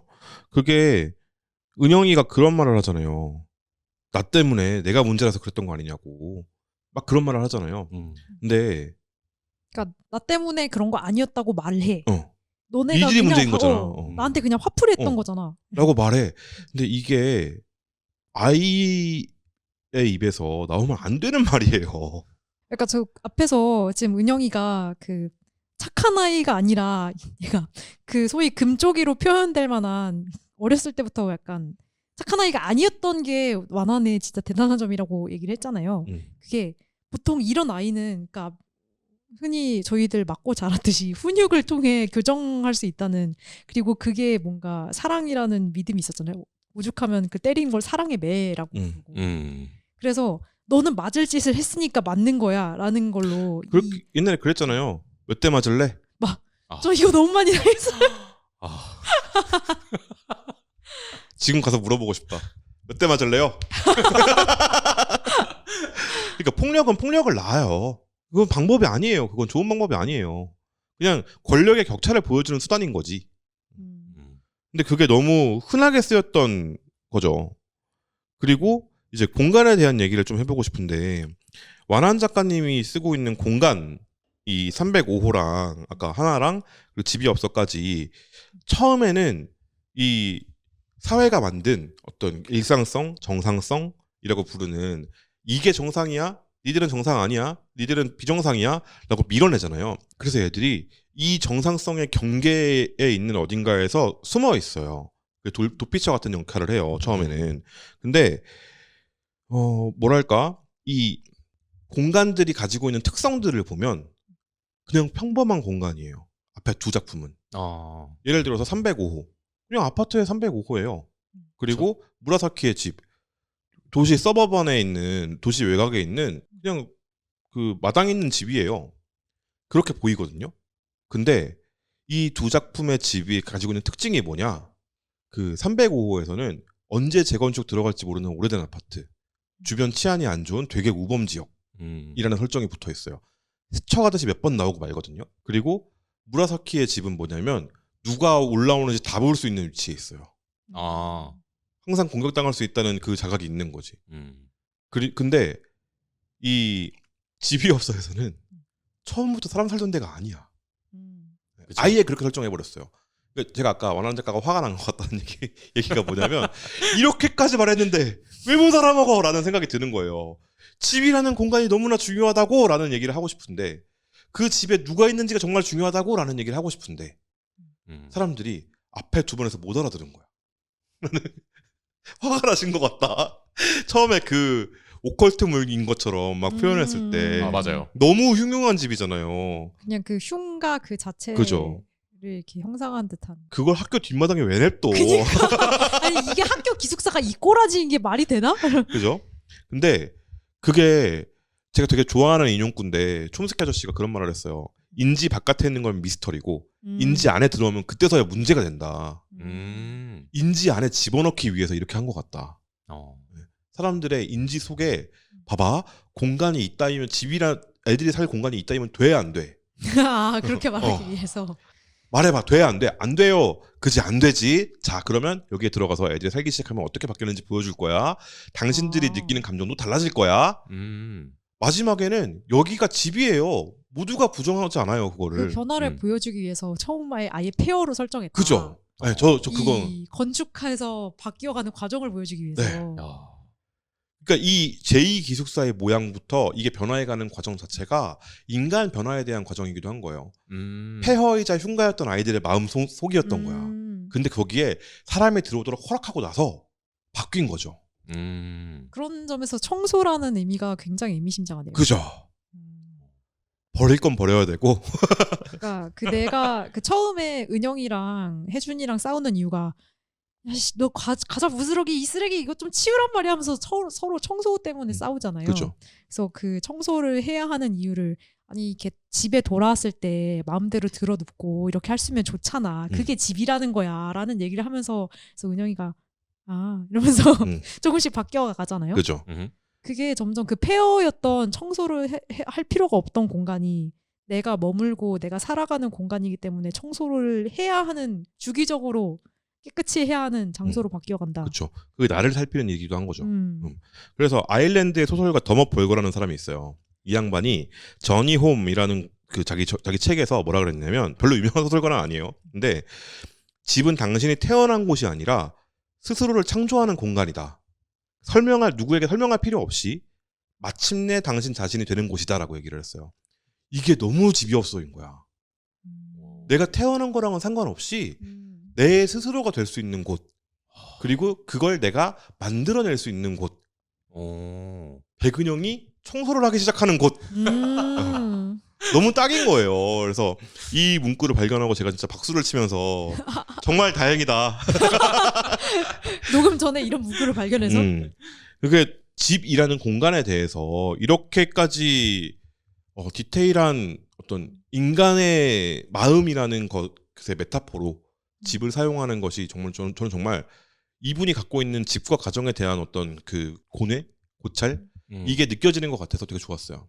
근데 집은 개인적인 공간이고 내밀한 공간이잖아요. 근데 이것들의 집합체인 마을도 있을 것이고 더 크게는 도시도 있을 것이고 더 크게는 국가도 있을 거예요. 그러면 국가도 엄밀하게 말하면 국가는 그럴 필요는 없는 것인가를 질문해볼 필요가 있다고 봐요.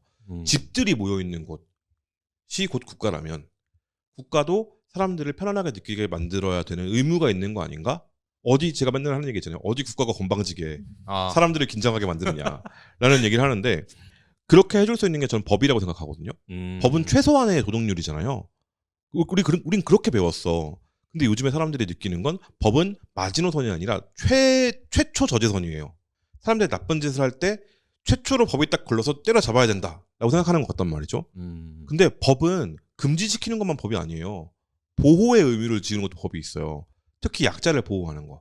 그중에 청소년도 있단 말이죠. 그렇죠. 청소년 보호법이라는 게 우리나라도 있는데 그거에 대해서 좀 얘기를 해보고 싶다고. 근데 솔직히 이게 좀 제 개인적인 TMI로 넘어갈 수 있는 건데 사실 저도 이제 집이 없어질 경우에 좀 해당이 됐었어요.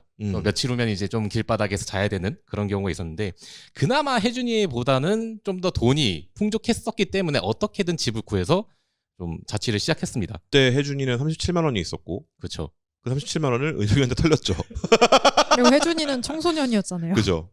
근데 이런 애들이 이제 이 넓은 서울에서 혼자서 지낼 수 있는 곳도 없고 진짜 기숙사 말고는 어디에 갈 수 있는 데가 없잖아요. 그리고 내가 생활해야 되는 생활비도 없는 상태에서 그런 좀 생각을 했었어요. 일본 애니메이션이나 만화였다면 좀 갑자기 옆에서 도와주는 조력자, 키다리 아저씨 같은 사람이 나오거나 또는 얘들이 아르바이트 같은 걸 할 텐데 정작 아르바이트도 한국에서는 이제 좀 구하기 어렵죠. 청소년들이 아르바이트를 구하기 어렵다라는 기사들이나 아니면 뉴스 인터뷰 같은 것도 굉장히 많이 봤었어요.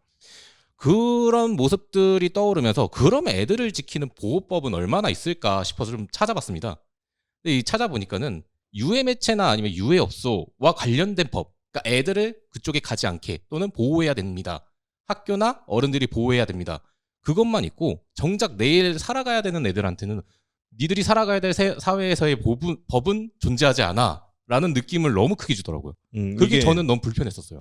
이게 아까 세미님이 말씀하신 니들은 맞을 짓에서 맞는 거야 의 연장선에 있는 거라고 저는 봐요.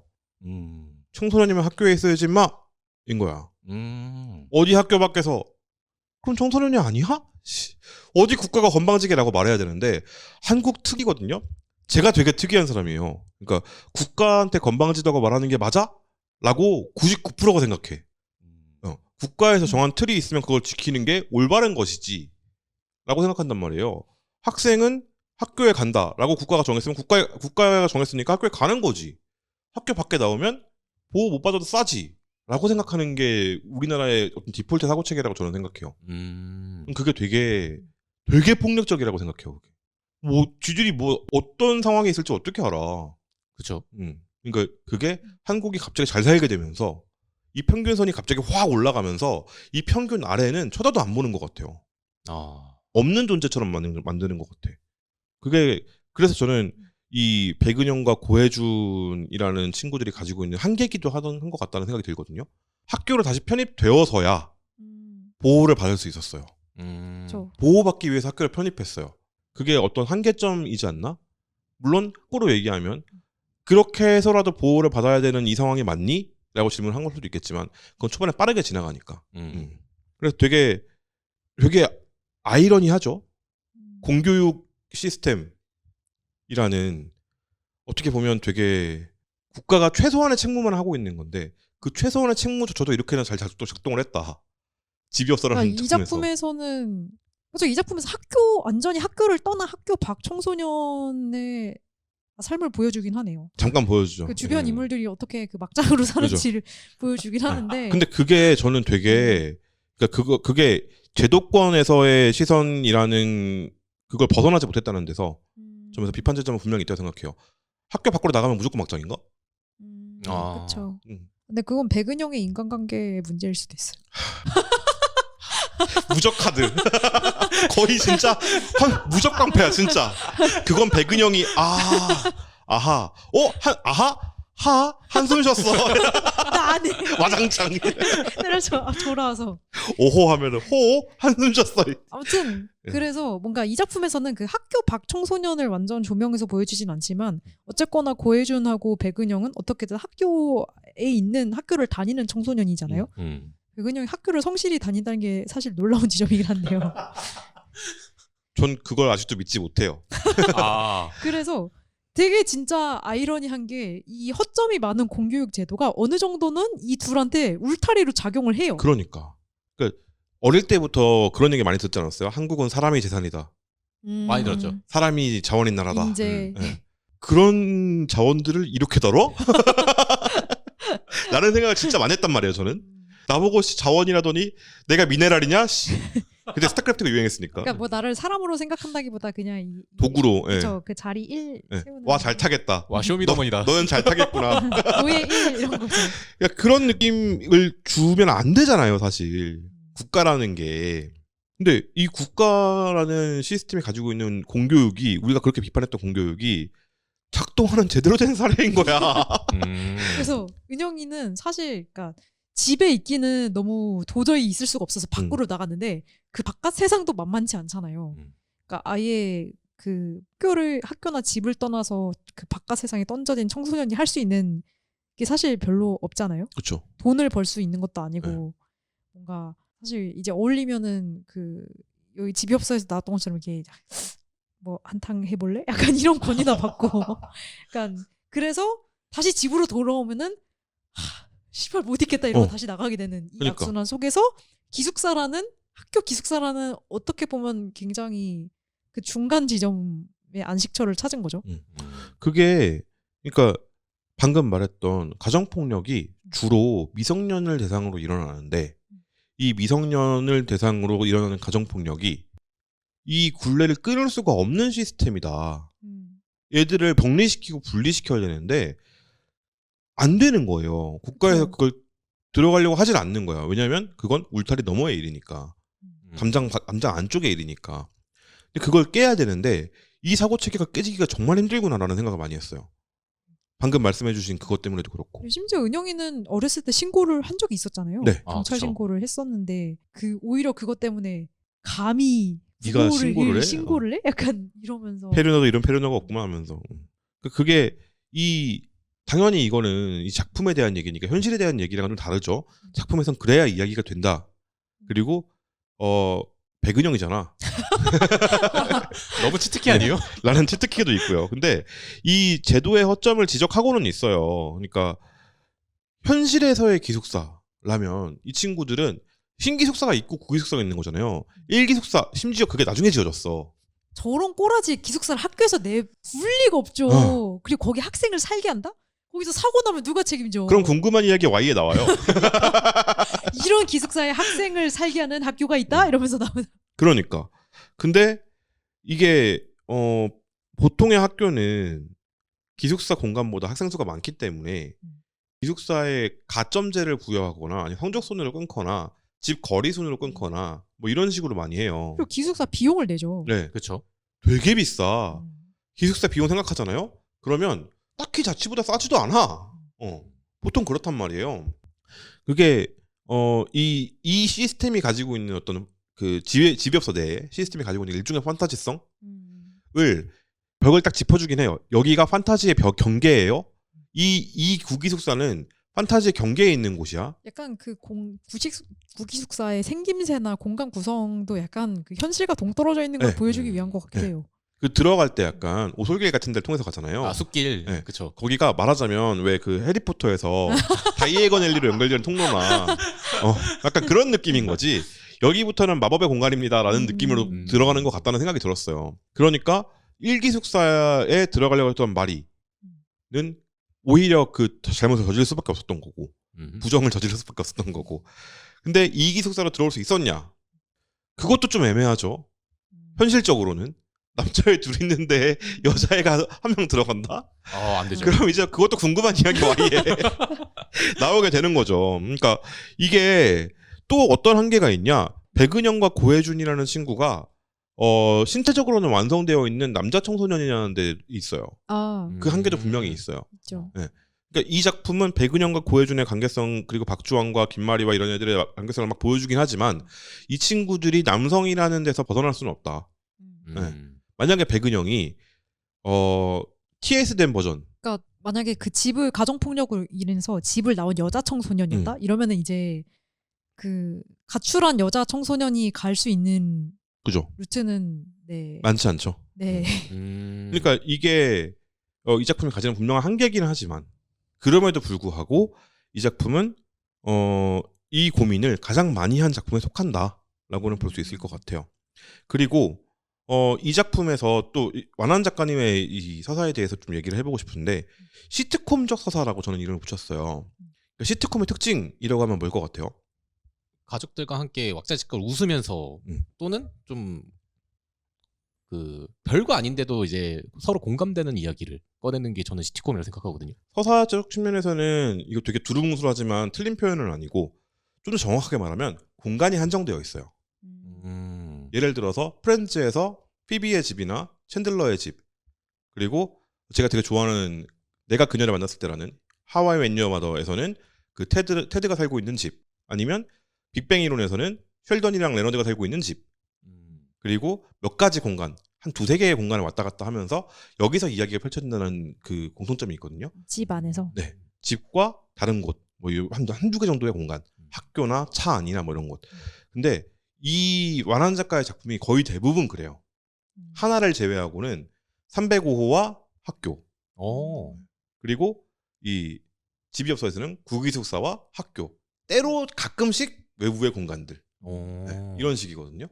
이 공간들을 계속 반복하는 거는 작품을 만들기에 되게 유리한 면도 있지만 독자들한테 배경이 안 바뀌니까 여기서는 무슨 이야기가 펼쳐지고 있었지라는 걸 인식시키는 데도 되게 좋아요. 그래서 뭔가 인물의 관계에 훨씬 더 집중되기 좋은 구조가 그쵸. 생겼네요. 그렇기 때문에 시트콤에서 이 공간 다음으로 중요한 게 캐릭터예요. 근데 완한 작가도 공간과 캐릭터 이 두 가지만 가지고 밀고 나가는 사람이거든요. 그래서 완한 작가님이 좋아했던 작품들 리스트에 저는 한 상위권에 시트콤이 굉장히 많을 거라고 확신합니다. 정확하게 그 문법으로 계속 이어가요.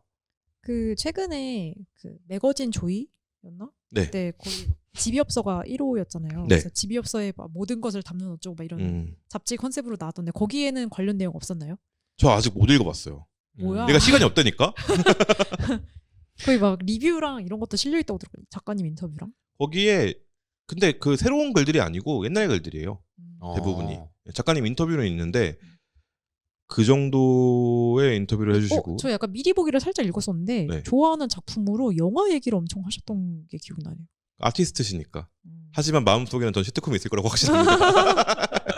근데 이 어서오세요 305호의 1화에서 작가님이 뭐라 그러셨냐면 이 작품을 시트콤으로 생각해달라 라는 말씀을 직접 하셨어요. 그래서 이렇게 자신 있게 말씀하시는 자신이 있습니다 저는.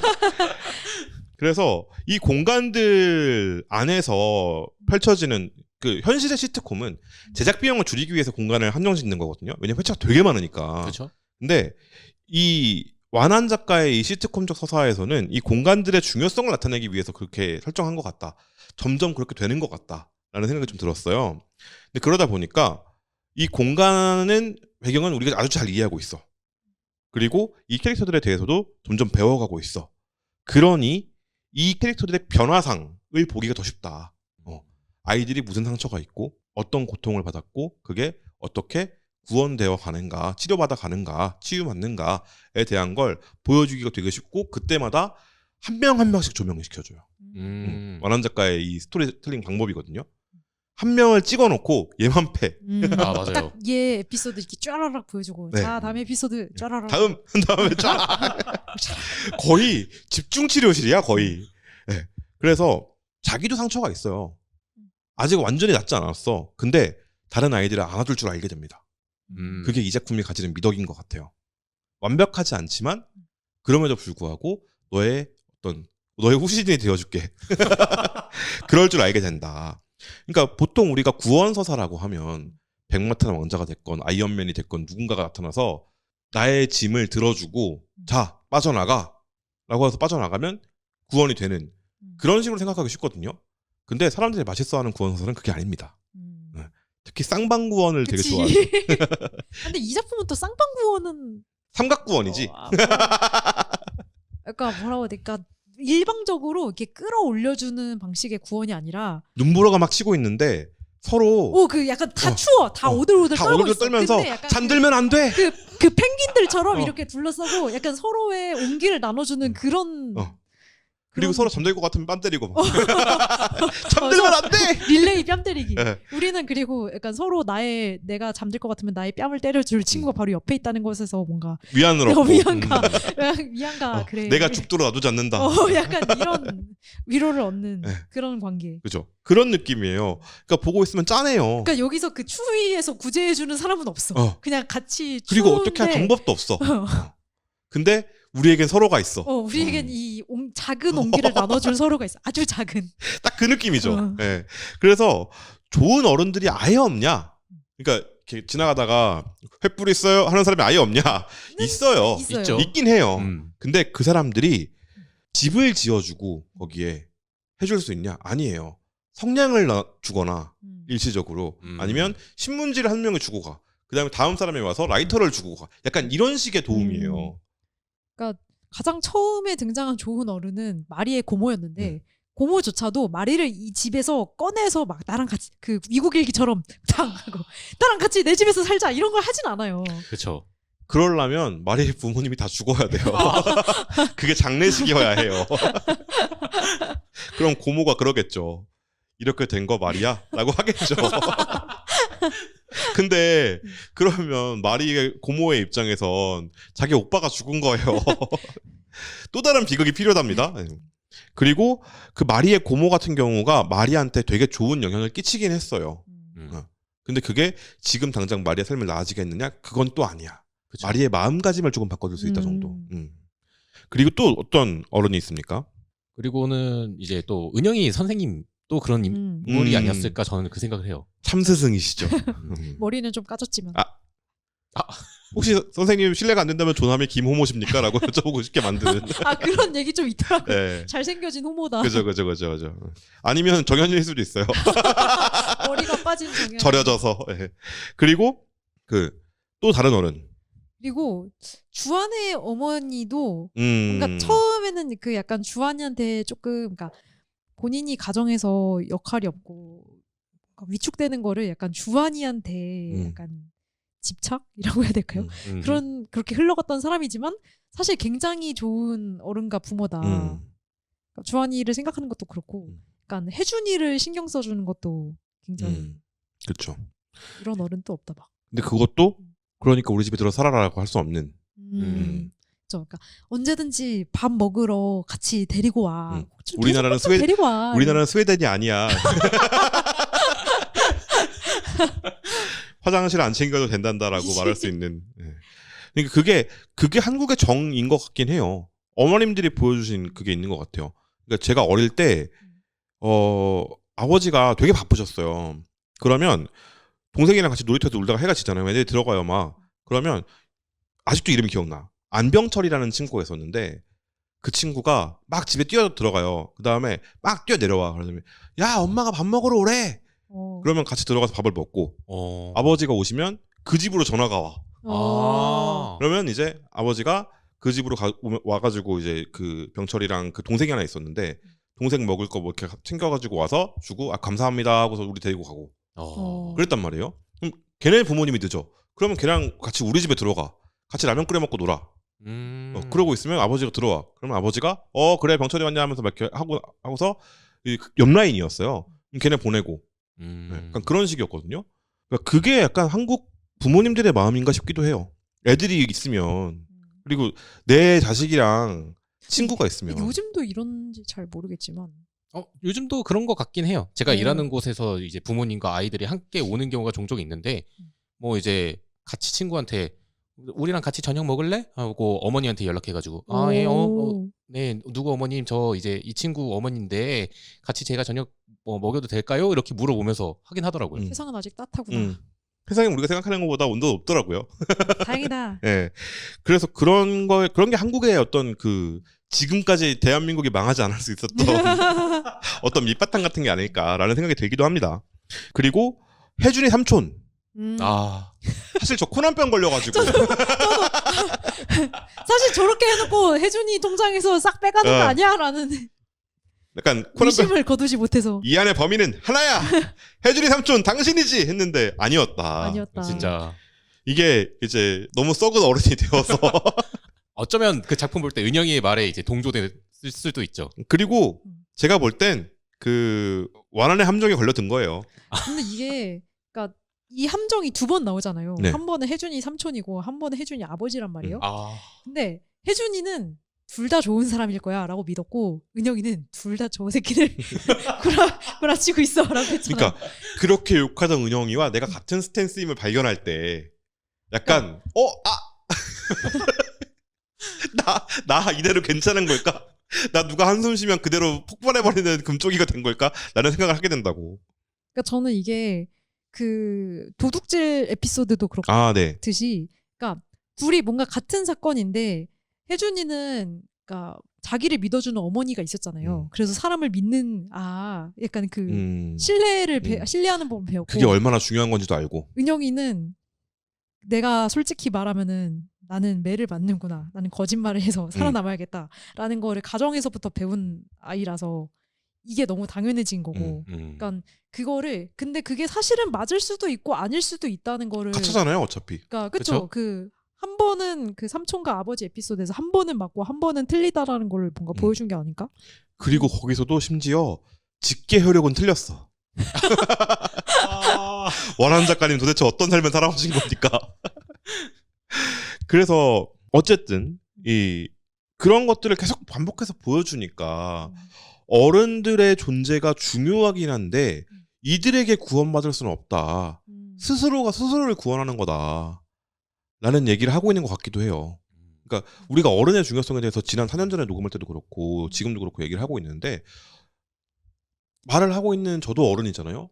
어른이 뭘 할 수 있는데? 라고 물어보면 밥을 먹일 수 있지. 그러니까 그게 뭔가 그쵸. 내가 그러니까 뭐 일시적인 도움은 줄 수 있겠지만 누군가의 막 지금 예를 들어 집 나온 청소년을 만난다고 생각해봐요. 걔를 갑자기 우리 집에 데려오거나 하는 거는 걔한테도 실례야. 어렵잖아요. 그렇죠. 그렇죠. 그러니까 이게 어떻게 해결을 할 수 있지? 라고 생각해보면 다시 공공의 얘기로 돌아가게 되는 거고 공공의 책임이라는 거 우리가 모두가 밥 한 끼 먹이는 책임을 질 수 있다면 그 밥을 모아가지고 뭔가 공공의 책임을 질 수 있는 것들을 만들어놔야 되지 않나? 라는 얘기를 하게 되는 거고 그게 결국엔 세금인 거고요. 네, 그런 얘기들을 했던 것 같고 지금도 하고 있는데 그래서 되게 집이업소에서 동병상련이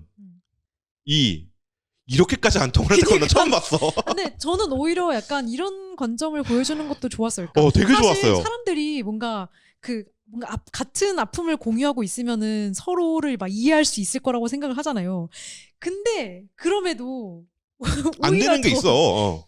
그러니까 혜준이는 사실 은영이를 이해해 보려고 진짜 부단히 노력을 했잖아요. 근데 그러다가 내가 진짜 열심히 노력했는데 넌 진짜 이해를 못하겠다.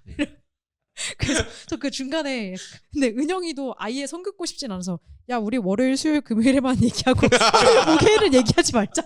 이 요일제 정하는 것도 너무 마치 주말 부부처럼. 무슨 그 자동차 그거 10부제 하는 것도 아니고 우리의 싸움은 월수 금요일만 시동을 거는 것이야. 아니 이게 뭔가 되게 츤데레 같다고 해야 되나? 그러니까 아주 손을 끊고 싶진 않은데 근데 너무 버거워서 너무 다가오진 말아줘. 약간 그리고 은영이가 그 감각이 되게 동물적으로 가지고 있잖아요. 이 사람이랑 있으면 나에게 도움이 된다거나 아니면 이 사람에게 있으면 위험하지 않다거나 이게 되게 동물적인 감각이 있는데 혜준이한테 그걸 느낀 거야. 고혜준이랑 있으면 적어도 내가 엇나가거나 아니면 더 이상 내 삶이 망가지진 않겠다. 고쳐주고 있으니까. 그쵸. 한숨만 쉬지 말라고 기도하면서. 그게 되게 저는 약간 그 뭐라 그럴까 비가 올 때 차 밑에 들어가 있는 고양이 같다는 생각이 들었어요. 그 약간 외로워. 하지만 다가오면 캬 하는. 그래서 캔 같은 걸 가지고 가서 까주면 딸깍깍깍 하는 소리가 나오거든요. 근데 저 덩치 큰 남자잖아요. 제가 이렇게 가지고 가면 애들이 막 도망가요. 놓고서 기다리고 있으면 제가 한 발짝 물러날 때마다 앞으로 오거든요. 그때 약간 상처 받을 것 같지만 그래도 얘를 먹여야 된다는 생각에 그렇게 한단 말이에요. 하고 나면 약간 걔네들이 점점 이제 저 동네에 있으니까 동네 고양이니까 저한테 대한 경계 레벨이 낮아진 게 느껴지거든요. 근데 향수를 뿌리거나 옷을 바꾸거나 아니면 뭐 모자를 쓰거나 하잖아요. 못 알아봐 이 새끼들이. 근데 그렇긴 한데 목소리는 알아듣나 봐요. 통화를 하면서 가고 있으면 여기 앞에 이렇게 쓱그왜 쳐다보지 마 하는 식으로 이렇게 쓱쓱 지나간단 말이야. 약간 은영이를 보면서 그 생각이 들었어요. 내가 까까깍 하는 캔 소리를 들었어. 고혜준이라는 캔이 까지는 걸 들었어. 근데 그걸 놓고 네가 안 보는 데서 이걸 맛보고 싶어. 줘서 고마워. 하지만 네가 쳐다보는 건 부담스러워. 그런 느낌인 거죠. 은영이의 마음이 뭔지를 약간은 알겠어요. 근데 저는 기본적으로 혜준이의 입장입니다. 저도요. 도저히 이해 못하겠다. 나는 그 집이업서를 저희가 녹음을 좀 늦게 하게 돼서 저는 이거를 봤을 때가 추석 연휴였어요. 그 집이업서에서 그 추석 에피소드를 보면서 진짜 미치겠는 거예요. 혜준아. 저 그때 네. 추석 에피소드 연주될 때 너무 힘들어서 쉬었었어요. 너무 힘들었어 그때 진짜. 갑자기 또 방금 은영이한테 사과하세요. 한숨 쉬었어. 혜준이가 그 어머니 돌아가고 나서 이제 추석을 같이 보낼 가족이 없으니까 그 모두가 행복한 거를 정말 보고 싶지 않았는데 그 은영이 때문에 그 길거리를 뛰어다니면서 그 막 행복한 한가위 드세요 막 이런 현수 막 보고 막 가족들이 야하하하고 막 이런 거 보면서 그 표정이 점점 그러니까 애가 점점 약간 그 체한 표정 돼가지고 이렇게 쿡 찌르면 안에 있는 거 다 개어낼 것 같은 표정으로 막 돌아다니잖아요. 너무 마음이 아팠어. 그러니까 그게 어떤 의미에서는 고혜준이 혜준이가 성자 성령 성부의 성부 아니야 성부야. 삼위일체 같은 모습을 보여줄 때가 있어요. 어떻게 얘가 이렇지? 근데 어떤 자기 문제를 맞닥뜨려야 하는 상황이 오면 혜준이도 되게 어린아이가 돼요. 그쵸. 극심한 회피형 인간이 돼. 아니야 문제 없어. 그러니까 얘는 그 진짜 그러니까 관계가 돈독한 부모님이 돌아가셨는데 심지어 그 죽음의 원인이 자기 때문이라고 네, 엄청나게 자책하죠. 사람이 어떻게 안 미치냐고. 근데 진짜 멘탈 튼튼하죠. 그런 그쵸. 거 치고는 네. 매우 튼튼하다.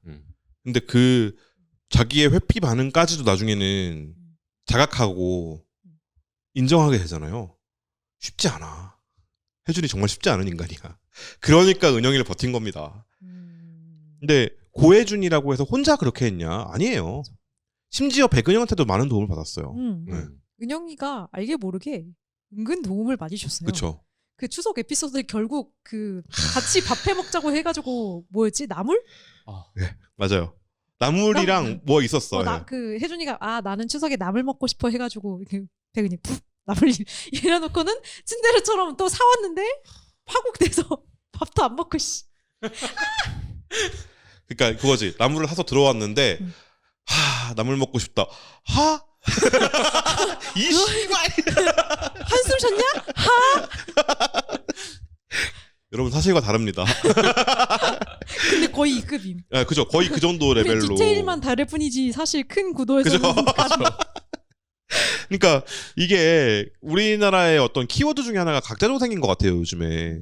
근데 각자도생 노력을 혼자 하는 건데 각자 그렇게 모든 것에 내가 혼자 다 책임지고 무한 책임을 지는 게 누구한테 좋냐 라는 생각을 해보면 결국에는 자본가들한테 좋은 일이다. 그래서 이제 집이업소도 이렇게 간다고? 반자본주의 만화가 아닌가? 농담이고요. 근데 그런 작자도생, 그 셀프 구원 이런 게 저는 그렇게 좋은 것 같진 않아요. 노력은 혼자 하는 거예요. 노력은 아무도 대줄일 수 없으니까. 근데 거기까지 노력하고 있는 나를 혼자 놔두진 않아야 돼. 언제든지 손을 잡아주는 사람. 그죠. 그리고 추우면 다 같이 어깨동무하고 이 펭귄 동무. 얘들아 잠들면 안 돼 이 새끼야 이러면서 뺨도 때려주고 그러면서 가야 된다고. 근데 그게 되게 별거 아니거든요. 그 도움이라는 게.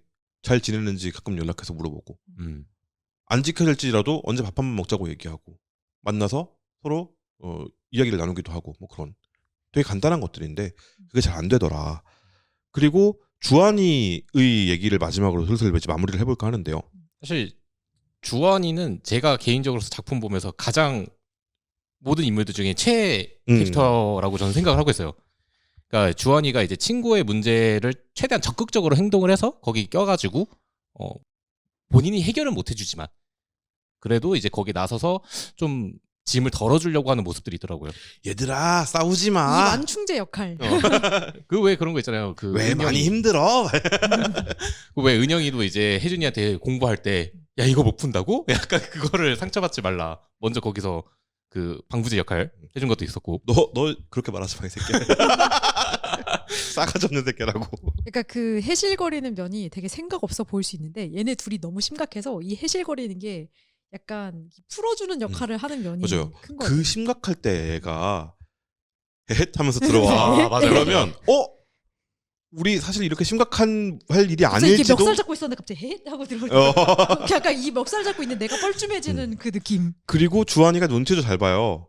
음. 진짜로 진짜 심각한 문제면 헷 하고 들어갔다가 탕 하고 미안. 나가.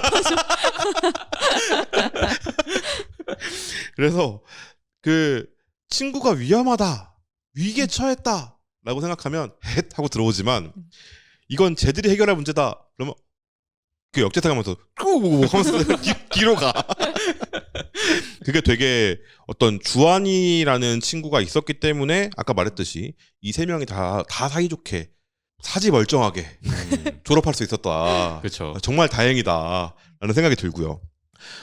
정우님은 남고 나왔잖아요. 그렇죠. 남고 음. 나왔죠. 그리고 남고로 나오면은 보통 이제 학생들 문제를 되게 쉽게 많이 접하게 돼요. 특히 이제 왕따 문제 같은 거를 많이 접하게 되는데 사실 남고를 나왔다 하더라도 내 친구가 아니면 뭐 그냥 무시하자가 될 수도 있고 또는 네. 같은 반인데도 그냥 그걸 모른 척 하는 경우도 쉽게 볼 수 있거든요. 이게 그 거의 짐승에 가까운 애들이기 때문에 나에게 직접적인 피해가 오지 않으면 반응하지 않아요. 근데 그것도 있고 그리고 이 고등학교는 사실 정글이잖아요. 이 서열이 딱 정해져 있기 때문에 내 서열에서 할 수 있는 행동 이런 것들이 어느 정도 정해져 있다. 그렇죠. 그 학생들 내부에서.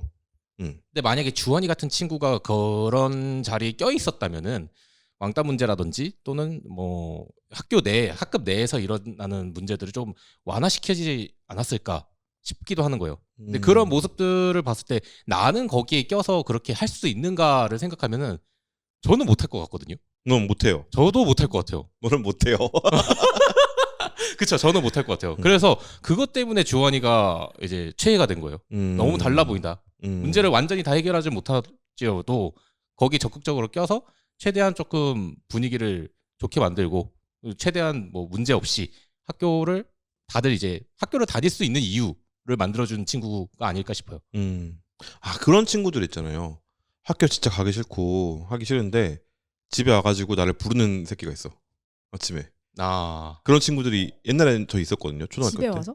네. 집 앞에 와서. 가는 길이어서 우리 집 앞에 와가지고 앞에서 불러. 재빈아 학교 가자. 그러면 되게 약간 시트콤 같은 분위기잖아요. 거기서 문을 열고 꺼져 시발로바라고 할 수 없어요.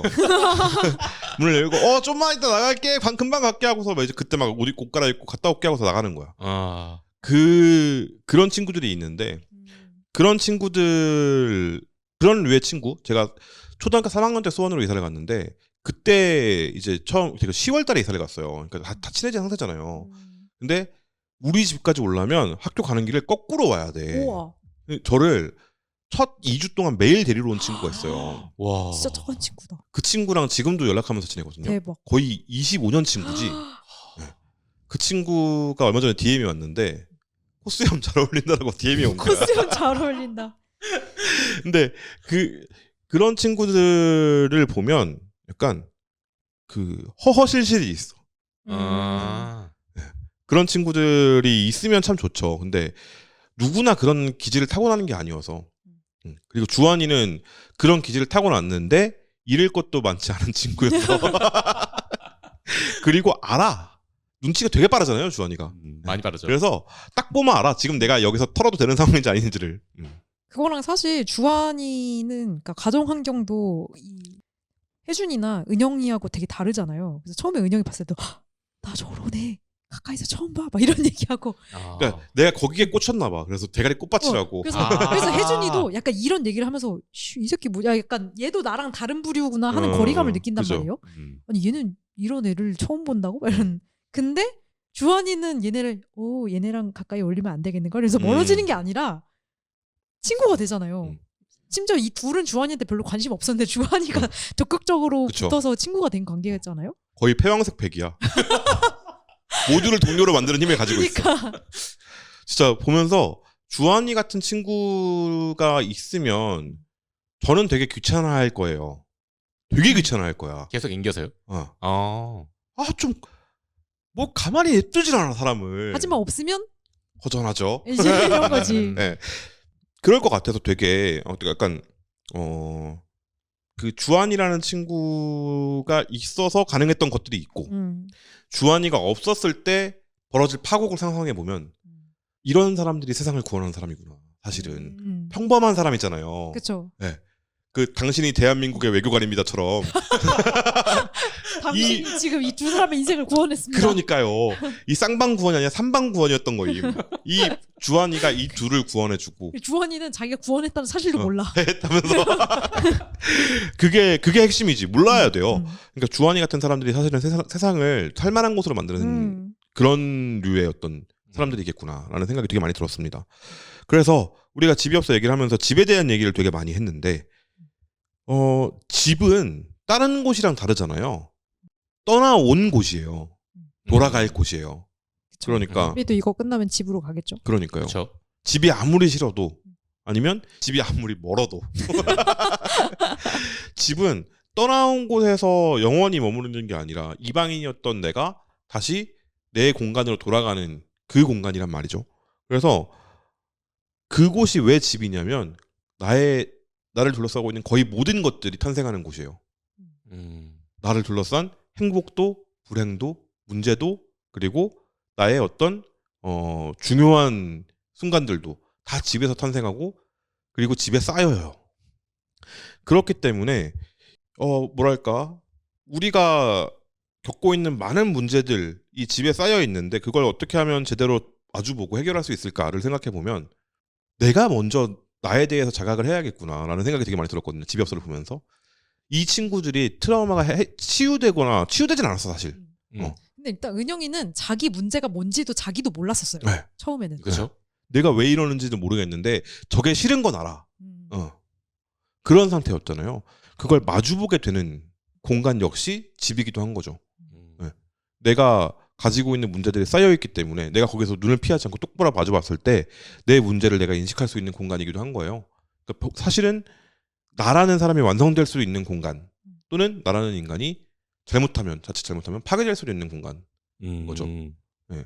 근데 그 안에서 주한이 같은 친구 덕분에 그 혜준이와 은영이는 자신의 문제를 직시할 수 있었고 거기서 도망치려고 할 때 둘이서 어깨 잡고서 봐 똑바로 봐 이게 너야 하면서 이렇게 말하면 고분한 것 같아. 근데 그 둘의 그리고 다른 친구들의 도움으로 인해서 서로가 서로의 문제를 직시할 수 있었고 그걸 다 같이 확인한 거잖아요. 네, 다 같이 확인하면서 이 친구가 문제에서 벗어나려고 하는 행동이 헛된 발버둥이 아니게 만들어준 거죠.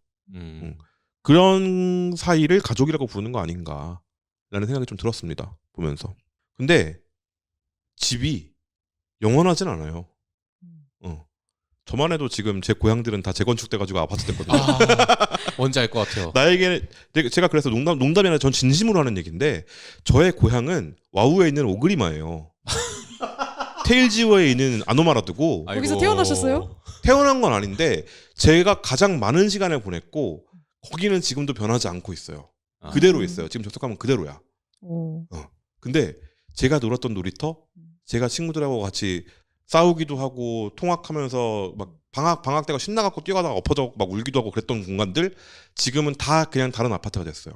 그렇죠. 제가 나왔던 초등학교 지금은 고등학교가 돼 있고요. 와. 그리고 제가 나왔던 초등학교의 이름을 그대로 가지고 온 곳이 그 새로 지어진 아파트 안으로 들어갔어요. 근데 저한테는 남은 추억이 아무것도 없어요. 그 동네에. 이건 되게 거기를 제가 이제 고향이라고 부를 수 없는 거죠. 근데 저의 고향은 지금 그래서 그래픽으로 보존되어 있다. 음. 그러니까 그런 삶을 살다가 생각해 보니까 이 집이라는 공간, 그 공간 또는 고향이라는 공간 이런 곳들이 변하더라고요. 현실에서는. 그렇죠. 그러니까 내가 좋든 싫든 떠나와야 되는 공간이기도 해요. 음. 그래서 그 은영이랑 혜준이에 대해서 세미님이 좀 하실 얘기가 있으실 것 같아서 한번 마이크를 넘기겠습니다. 둘은 그러니까 본인이 원했든 원하지 않았든 뭔가 어떻게든 집을 떠나오게 된 아이들인 거잖아요. 그렇죠. 그러니까 원래의 가정 원래의 가정. 그러니까 혜준이는 집에 더 있고 싶었는데 있을 수가 없었어. 있을 수가 없게 되어 버렸어. 네. 그래서 그리고 공간으로서의 집은 있지만 거기에 들어가기 싫음. 들어갈 수 없음. 들어갔을 때 괴로움이 너무 크다고 해야 될까요? 내가 마주해야 될 것들이 감당할 수 없어서. 그리고 은영이는 비슷하다고 해야 될까요? 그러니까 이 집에 내가 나가고 만다 약간 그냥 본인의 더러운 발로 집구석! 이 더러운 집구석 내가 나가고 만다 하고 자기 발로 떠나온 케이스긴 하죠. 그래서 여기에 더 있으면은 죽을 것 같아서 집을 떠나게 된 케이스인데 네, 이렇게가 아니어도 어떻게든 재민님이 얘기하신 것처럼 뭔가 이사를 가서 진짜 내 고향이 사라지던지 아니면 뭐 우리가 나이가 차서 독립을 하게 되든지 언젠가는 집을 떠나야 할 순간들이 오게 되잖아요. 세미님도 곧 오겠죠? 저의 문제는 또 다른 사회적 문제 얘기를 하죠. 청년들이 왜 부모님의 집에서 떠나지 왜 못하는가. 캥거루족이 되는가? 왜 캥거루족이 되는가. 나 지금 기대하고 있다고. 세미님 독립하면은 집들이 가야지. 독립하기 싫어. 아무튼 근데 그 집에서 너무 고통받는데 그 사실 그러니까 우리 온 사회가 그 모든 행복은 너의 가정에서 시작된다는 그걸 주입하잖아요. 그렇죠. 그러니까 가족이 행복하지 않으면은 너가 어떻게 행복한데? 너는 행복하려면 가정이 행복해야 돼. 그놈의 가화만사성. 이거 약간 이런 신화가 있단 말이죠. 네. 그래서 그거를 깨고 나오는 게 굉장히 힘들 수 있어요. 그러니까 내가 집을 떠나는 게 뭔가 해서는 안 될 일이고 그러니까 이 가족을 버린다는 걸 뭔가 상상하기 힘든 사람들이 있는데 그 마리의 고모가 세상에 결코 변하지 않는 사람도 있어. 그럴 때 힘든 사람이 떠나야 하는 거지. 가족이 뭐라고 라는 이런 대사를 좋은 멋진 말을 해주잖아요. 저 같았다면 그렇게 말했을 거예요. 네가 절이야 중이야라고 했을 거예요. 절은 아니잖아? 그럼 중이 떠나는 거야 라고 말했겠지만 네. 그래서 그러니까 그 떠나는 과정이 사실 은영이도 집을 나오긴 했지만 계속 그 들어갔다 나왔다 들어갔다 나왔다를 반복했잖아요. 그러니까 완전히 그 집에서 완전 떠나오지 못했는데 그쵸. 그러니까 그만큼 그 집을 떠난다는 게 사실 엄청나게 시간이 걸리고 굉장히 지지부진한 과정일 수도 있어요. 맞아요. 근데 그럼에도 집은 영원히 떠날 수 없는 곳이 아니라는 거. 우리는 원하면 떠날 수 있다. 우리는 더 좋은 우리를 행복하게 하는 우리의 행복은 그 집이 아닌 새로운 집에 있을 수 있다. 이거를. 그렇죠. 그래서 그 집을 찾으려면 우리에게는 열린 태도가 어느 정도 필요하다. 내가 나의 트라우마를 마주할 용기도 있어야 하고 첫 번째로 가장 중요한 거. 두 번째로는 다른 사람들이 다가올 때 그걸 밀어내지 않을 용기도 필요하고 그리고 그 사람들과 좋은 관계를 맺기 위한 나의 어떤 멘탈리티도 있어야 되는 거고. 그리고 다른 사람의 뭔가 실수나 그런 거를 그쵸. 이해하고 받아주려는 그런 마음. 그 백은영이 저래도 그래 백은영도 많은 사정이 있을 거야. 그럼 백은영이 그걸 듣고 한숨 쉬었어. 네가 뭔데 나를 멋대로 판단해? 나다운 게 뭔데? 나 알아? 나 알아. 나도 나를 모르는데 이러면서. 그걸 버틸 수 있는 이건 뭐라 그래야 돼요? 그거 그러니까 신성력? 그러니까 나를 너무 힘들게 하는 사람이면 떠날 수도 있지만 그럼에도 약간 쟤는 완전히 바꿀 수 없는 사람이 아니라 쟤도 더 나아질 수 있는 사람이라는 그 믿음을 가지는 거. 맞습니다. 그 믿음을 가지고 있는 사람이 주한이인 것 같아요. 갑자기 그 생각이 들었어. 그 믿음이 이 세상을 나아지게 만드는 무언가가 아닐까. 진주인공 주한이 아님? 그러니까 아까 말했잖아요. 청춘 로맨스면 박주환은 남주로서의 모든 기믹을 다 가지고 있다니까. 심지어 안경 벗으면 그 그러니까요. 미소녀 기믹도 있어. 다 가지고 있어요. 외모도 갖췄어. 사실 진주인공은 박주환인데 그 서사가 더 큰 애들이 보여준 다 거야. 잡아먹었어. 그러니까 제가 이번에 다시 볼 때 네. 박주환의 입장에서 다시 봤거든요. 진주인공 맞아요. 박주원 입장에서는 기숙사 왔는데 웬 날벼락이.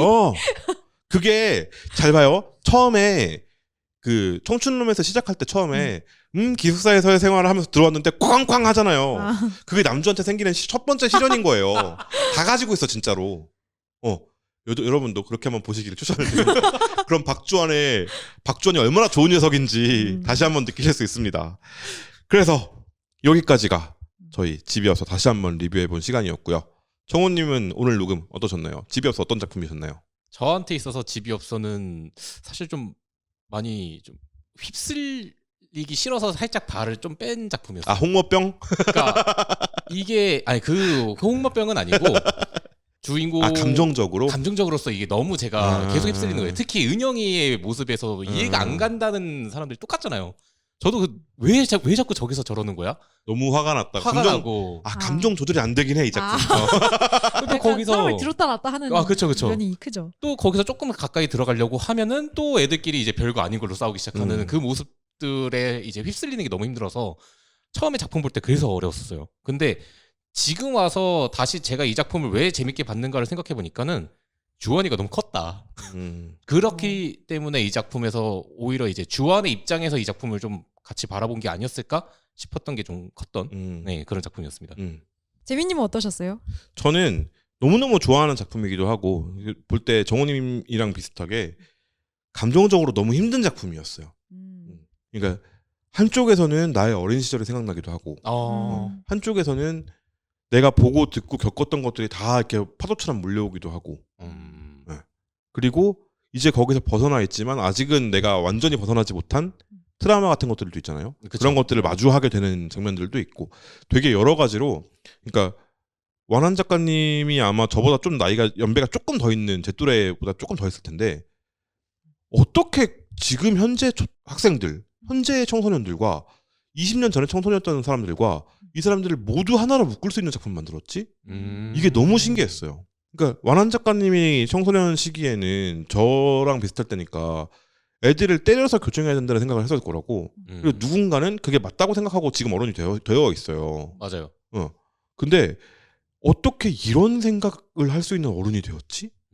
나랑 같은 공격을 받았을 텐데 왜 나는 되지 못했지? 분하다 라는 생각이 농담이지만 그런 생각이 잠깐 들 정도로 진짜 와 대한민국에서 나고 자란 사람이 웹툰이라는 포맷으로 이런 작품을 만들었다? 대단하다. 이게 대한민국 웹툰의 오늘이어서 정말 다행이다 라는 생각을 많이 했어요. 저도 이런 작품이 있는 것에 감사한다 는 생각했던 것 같아요. 그죠. 한국의 웹툰이 질이 낮다고 말하는 사람들이 있으면 가서 집이 없어 269화를 한국의 웹툰으로 이걸 보여주고 싶은 마음도 K 웹툰이라고 부르는 사람들아 집이 없어를 정주행하고 얘기해라. 그러니까 사실 그러니까 어떻게 보면은 지금 뭔가 그 제작사에서 만드는 웹툰 트렌드랑 굉장히 거리가 있는 작품이잖아요. 이거는 스타일에서도 작품의 주제 의식이나 전개에서도 지금의 그 가장 최근 트렌드와 거의 정반대의 길을 걷고 있는데 그럼에도 불구하고 작품성과 대중성을 동시에 잡은 게 진짜 너무 대단한 작품이다. 말도 안 되는 작품이에요. 말도 안 진짜. 된다. 네. 그러니까 제가 맨날 하는 얘기가 있잖아요. 작가들은 고민하는 게 직업인 사람들이다. 고민을 포기하는 순간 끝이다라는 얘기를 해요. 농담이 아니라 진짜로 그 고민의 집약체. 네. 고민을 할 거라면 완한 정도 고민을 해야 된다. 히트작을 개인 작가가 내고 싶으면 이 정도 고민해야 되는 거예요. 라고 저는 진짜 자신 있게 말할 수 있어. 왜냐? 그 고민의 두께가 보여. 어떻게 17과 37이 동시에 감탄하는 작품을 만드냐고요. 같은 지점에서. 얼마나 다양한 지점에서 그거를 뭔가 되게 직조하려고 노력했는지가 느껴지잖아요. 명징하게 직조해내려고.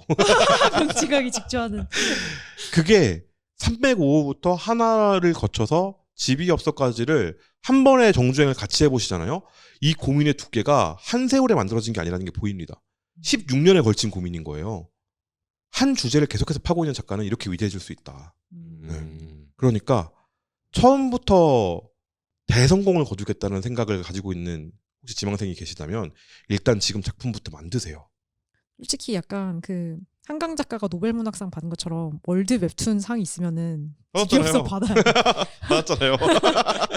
한국에서 준 거잖아요. 내가 심사위원이었는데. 그러니까 그런 류의 어떤 그 변화들이, 그러니까 우리 그 작가들의 고민 안에서도 그 완원도 처음에 어그로 끌려고 유리로 찔렀어.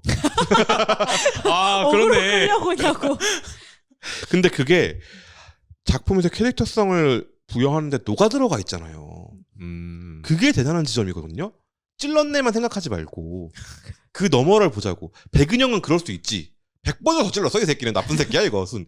그런 류의 어떤 그 설득력을 갖추는 작업을 끊임없이 고민하는 작가가 있어서 정말 다행이다. 그리고 이런 작가들이 늘어났으면 좋겠다. 그리고 완원 작가님은 자기 작품에 자부심을 더 가졌으면 좋겠다. 충분히 가지고 계시겠지만 그것보다 N+1의 자부심을 가졌으면 좋겠다. 네. 곱하기로 가지시길. N+1이 곱하기 1이면 안 되니까 곱하기 2로. 아 최소 곱하기 2인 걸로. 좋습니다. 여기까지 집이업서 리뷰를 마치고 저희는 다음 시간에 리뷰를 돌아오도록 하겠습니다. 다음 시간에 만나요. 안녕. 안녕.